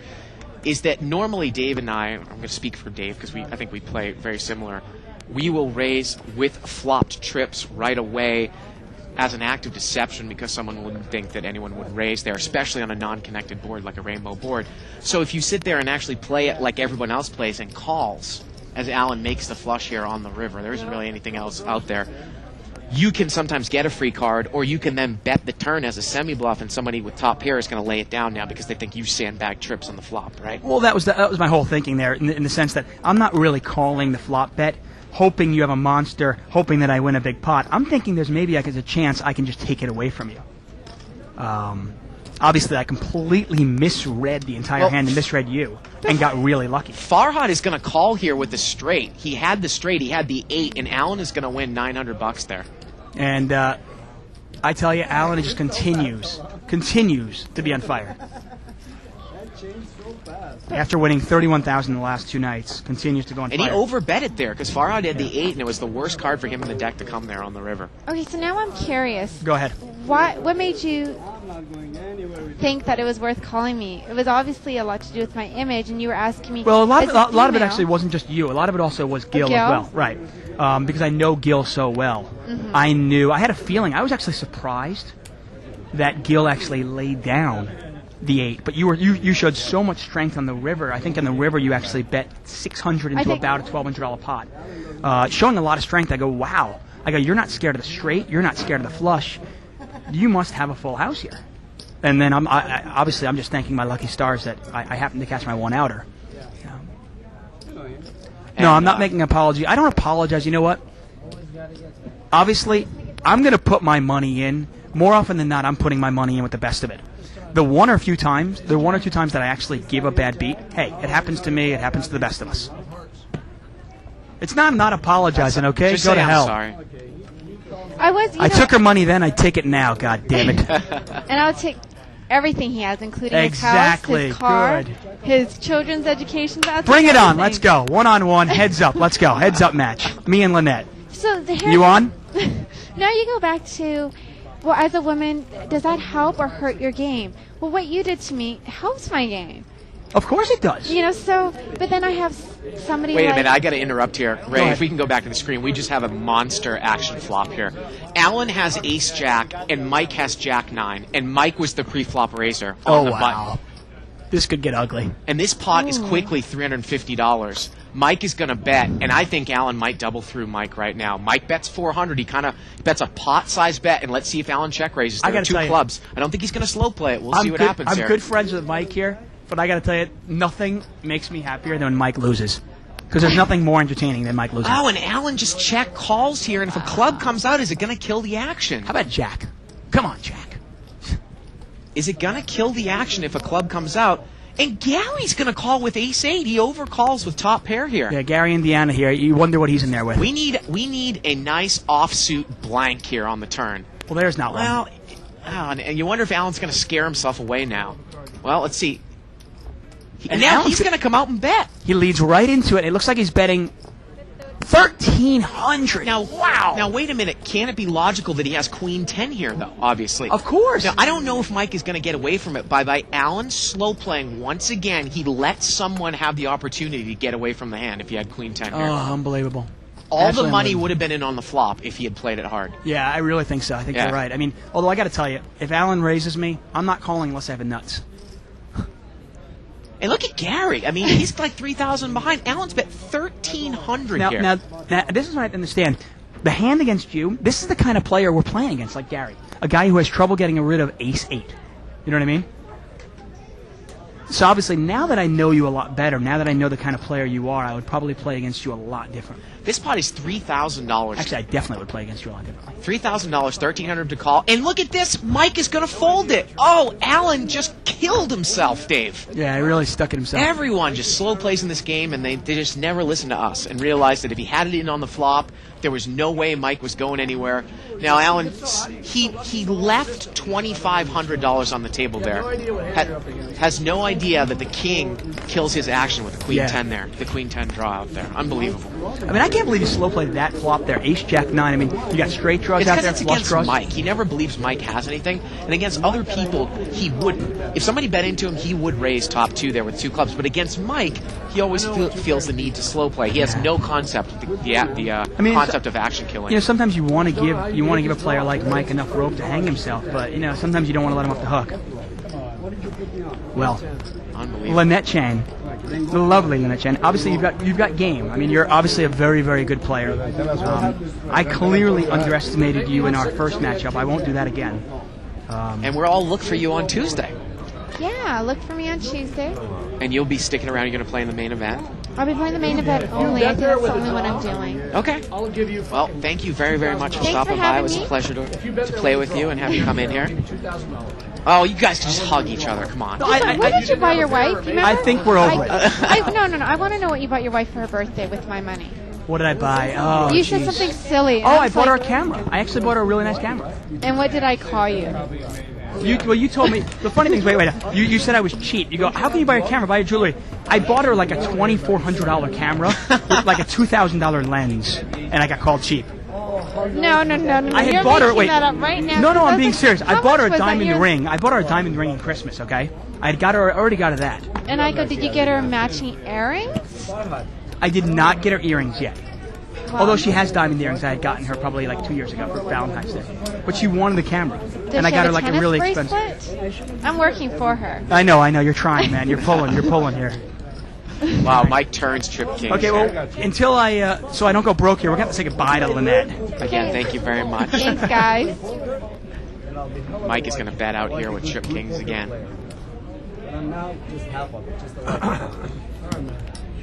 You should have a 2-minute rule of silence after you win a pot. You guys are asking questions. For him only. And Mike is going to take it down there with the 3 kings. You sucked out, that's true. Got about 15 minutes left in the show here. I was laughing when he said I have Live at the bike, we're playing 10, 20, no limit hold'em. Brown chips are white, are $10 chips. Whites are hundreds. No, come on. I cannot believe that Alan slow played that hand and killed all his action. He lost an extra $2,500 if he all would have had it all in on the flop. He's right, though. But moves over here to seat 7. If he didn't have Jack is gonna limp in or gonna raise it with ace queen. Well, Mike really got lucky in the fact that king came. That's even sicker. If the king hits and you bet out 1,300. With ace jack on the board. With that board. That's even sicker. Limped around there. And it was a live straddle by seat 1, so we're going to see this 4 ways. $160 pot. 7-6-3 with a couple of clubs. And Ed's got 9 deuce of clubs there in the straddle spot. He's got a flush draw. That is definitely a dry. Well, he's got an overcard here. Ty's got jack 7 on the button. So Ty has the best of it right now.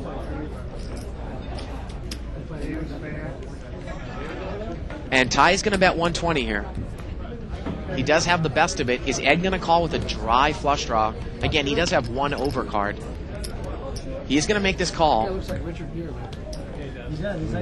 he's got about 12 outs here going into the turn. Overcard and clubs. I don't know how much money Ty's going to put in here. Turns a king. Can Ed ever come out and bet there and maybe represent a king-high club draw? But he checks. And again, most typical players, checking calling is not the best strategy. No limit hold'em. Ty's going to bet again. Ty looks like he's going to bet about 260 here. And Ed is out of there. Ty takes it down.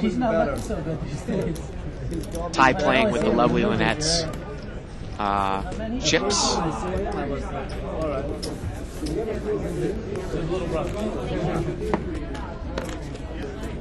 And look at this post here by Barry Woods. I'm I don't think this guy gets it. I'll read it real quick here. It's so easy when Bart and Dave see all the cards. Unbelievable. How the fuck was Alan supposed to know Mike hit bottom 2 pair? Mike could have had a draw, a pair, or absolutely nothing based on how he plays. By slow playing the flop, Alan got seat 2 to call and still possibly get Mike to stand depending on the river. Bart is so full of shit. I don't even know if Dave had his microphone back on, he could respond. $240 raise here by Mike. Did you just hear what I read there? No, I was ignoring you. What are you saying? Well, you can read it here yourself then. Barry Woods. Okay, here we go. Well, I just read it out, so there's no point. Roy is called here with pocket jacks. Alan is going to call. And Mike has raised it up here with a weak ace. 3-way action. Yeah. So you know what I got to tell you? There comes a point where I'm just, there's no point in responding to Barry. I actually had a conversation with Barry. I love the guy. But there are just some flops you can slow play. There are some flops you don't. I'm sorry. Ace, Jack, 9 with 2 clubs. Yeah, no draw out there whatsoever. There's no card that can possibly kill your action. Well, now Mike is going to come out and bet here, and Roy just smooth called him with jacks. He is going to raise here with this overpair. I mean, it's not like it was like an Ace, Jack, Deuce flop. Ace, Jack, 9. I mean, think of all the draws out there. Is he kidding? Now, Alan's got a club draw with an overcard. The board is paired. You've got a bet, and you definitely have a solid player in between raising Mike. Is he going to get involved here? Now, for his sake, Roy has the jack of clubs, so that can't kill him. Yeah, I got to tell you, you don't want to be going for those flushes with a paired board out there. You never know. Obviously, the person's not always going to have a full house, but the worst thing to do is put money in there when you're drawing dead.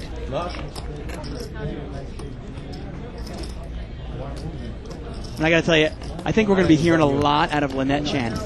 Really a lovely lady, class individual, very good poker player. And I got to tell you, you see some of the ladies out on the circuit today. You know, and Mike is throwing his hand away, and so is Alan. And I don't think they can hold a candle to her. I really don't. And we've got about 10 minutes left. Again, I wonder. Like I said, Evelyn Ng, she blew up after one appearance on the WPT Invitational in 2003. Liz Liu appeared last year on one a little different though. show. Yeah, the problem is when Liz Liu appeared, though, she was at a final table. Yeah, but final table, featured table, does anybody pay attention these days anyways? I think they do a little bit. I think they do a little bit. I mean, Lynette depends on obviously, how much Liz coverage Liu she obviously gets. plays really, really big. She's got a prestigious following in the sense that she played Eric 1, 2, 3 Right, no, I in understand that heads up match. Lynette's got a long way to go, but I definitely think she is going to be a poker player on the horizon. Man, to girls watch have it for. so easy, don't they? Well, hey, she's a good poker player. She's very good looking. No reason for her not to be out there, $80 raise here by seat 6 with pocket 10s. Alan's going to call with 6-3 offsuit. That's his hand. Farhad's in there with King 4 of hearts. And we're going to see this 3 ways. Just for the record, I challenged her to a heads-up match. Did she actually accept? I don't think she did. She did. She accepts. Okay, good. That'll be fun. We can put it on the show. 7-7-4 here. Okay. 7-7-4 on the flop. And Roy's going to bet here with the overpair. Well, I'm sure we can get that to happen in the next couple weeks, right? Well, whenever. I'm not in a rush. I think when that's local. You live in L.A., right? No rush. Well, it can happen after Legends, even. Farhad is going to check raise here. Now, Farhad does make this play, Dave, with a 7. He would check raise with the flop here. With a 7. Yeah, now Roy's obviously got a decision to make here. He makes it 1,000 more here. Wow, you know what? I got to tell you, if I'm Roy, I can pick a better spot, can't you? I got to tell you. Remember, we've seen Farhad play so much. A lot of guys wouldn't check raise on an undraw heavy board there, but I've seen Farhad do it. Yeah, so many times. Farhad sometimes moves in with aces here. I mean, I got to tell you, it's one of those times where you got to look at it and go, how much money does he have left? Is he all in? Now, Farhad is pretty much all in, right? Okay, so it is just $1,000. It's not like it's 1,000 and then maybe 1,000 more. Yeah, that makes a big difference. Then I Huge might call difference. it. I thought he had more behind, and you were going to have to face more No, that's what I bets. mean. You might actually call this. Yeah. Now, if he's got 3 more thousand behind, it's an easy laydown. Yeah.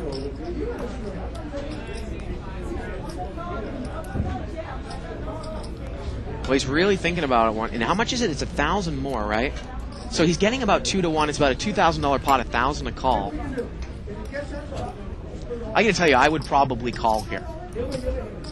getting 2-1, because I think Farhad might make this move with pocket sixes more than one on the Yeah, and he's going to call. Yeah. He's going to call, and he's in great shape. Maybe here, Farhad. pocket eights or pocket nines. Farhad's going to need a king or a 4 here. Yeah. Or Well, a he heart. picks up backdoor hearts. He needs a king or a heart or a 4. As long as it's not 10 of hearts. And the river is an 8, and Roy's going to win it there with 10s and 7s. Take it down.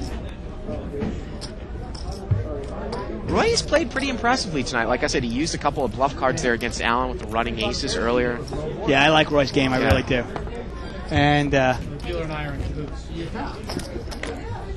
again, we got about maybe 5 minutes left in the show here. Really? Moves over here to see yeah, one. we do.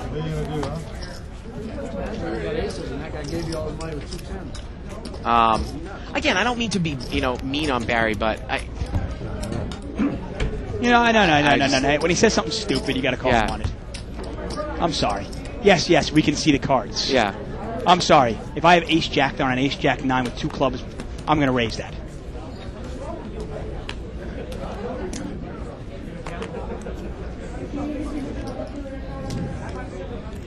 Pocket jacks here for Jack. Now, Jack really does not raise a lot pre-flop. He's almost like Allen. I wouldn't necessarily. Well, now Ty is going to raise this with ace king, and I wouldn't be surprised if Jack is just going to call here, Dave. I think it's a definitely just call. Yeah, and he is going to call. Now, again, the problem with jacks is if it's a ragged board, how much can you commit out of position? Now, you are heads up. Well, how about tops? How about middle set against ace king with an ace flop? Ty's going to lose some money here, and he goes check.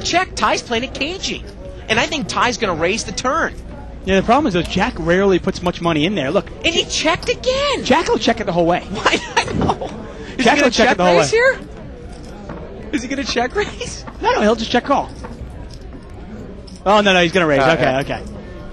I was going to say he so rarely ever puts money in the pot. But see, the problem with this is that Ty has played this hand in a manner where he wanted to get check raised with that bet. Of course. He played it like it. He thinks this guy's making a move, but Jack actually has the goods here. Yeah, no. By Ty checking this flop and putting a weak-ass bet on the turn, he wants to get check raised. You imagine that's what he wants. I can't imagine he can fold dead here. And Ty is drawing dead here. He cannot win this pot. And by not betting and getting information, he's really killed himself. The turn is the river. The thing is, I'm not sure if Jack is deep enough to get away from ace king there, no matter what. And Jack is going to bet 1,300 here. I'm sorry, I didn't realize he had a $1,000 chip there. Wow, this pot is about 3,300, 1,300 to call. I got to tell you, I wouldn't call unless I had a set of aces here. Jack just does not put money in the pot unless. And look at this, Ty doesn't even think about it twice. He's going to call. And Ty really, really screwed himself by playing the hand in that manner. Yeah, I'm not saying he's going anywhere, but I'm going to tell you, if he's been paying attention to the way Jack plays, you find out probably on the turn. You might check turn for pot control, something like that, but you don't lose that much. Because he decided to play it tricky, he had no information about the hand you know whatsoever. what? If you lose that much money to a player like Jack, you have nobody to blame but yourself.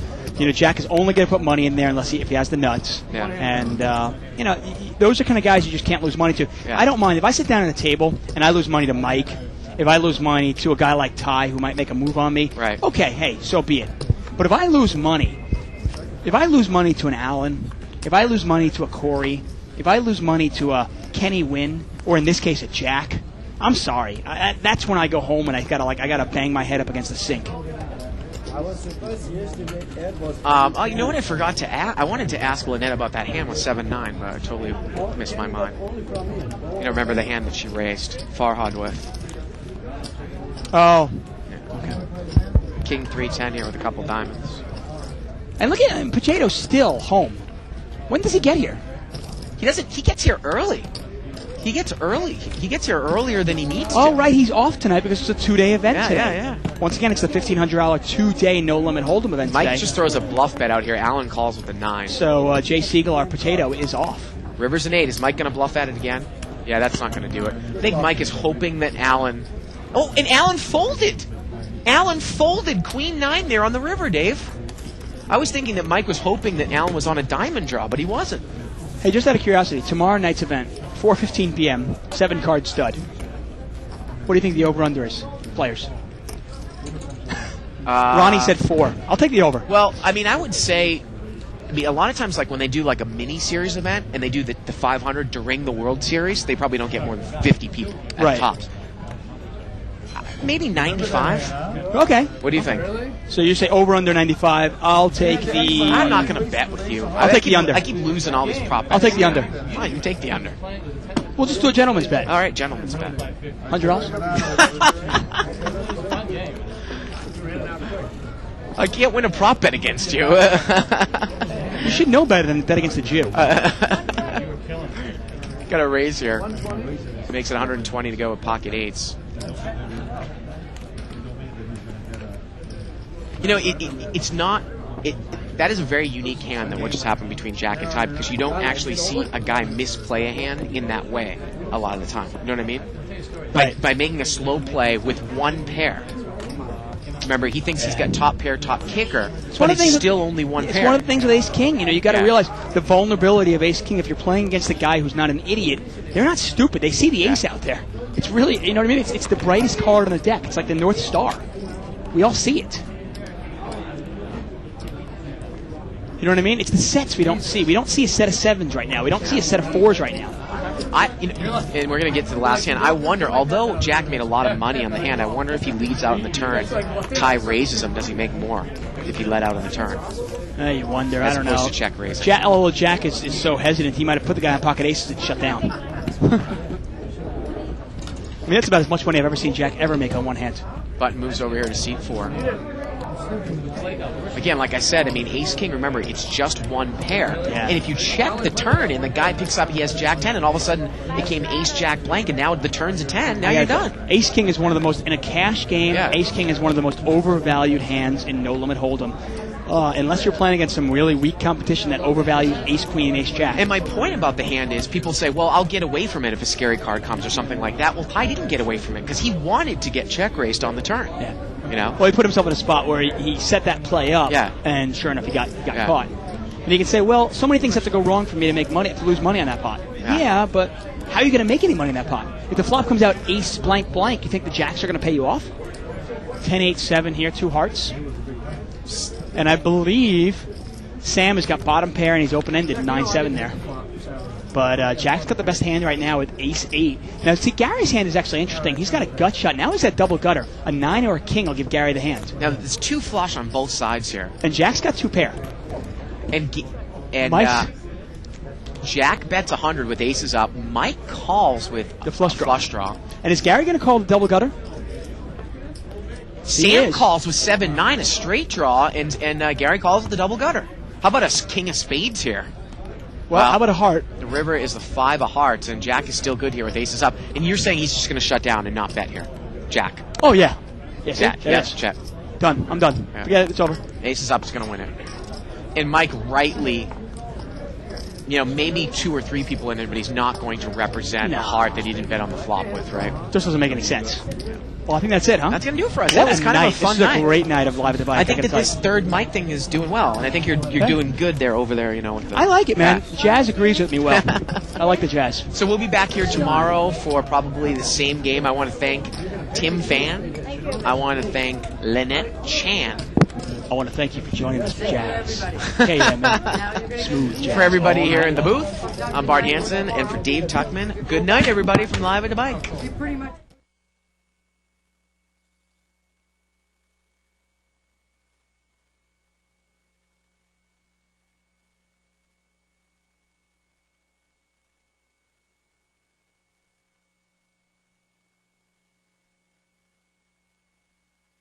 It's here. It's big. And it's closer than you think.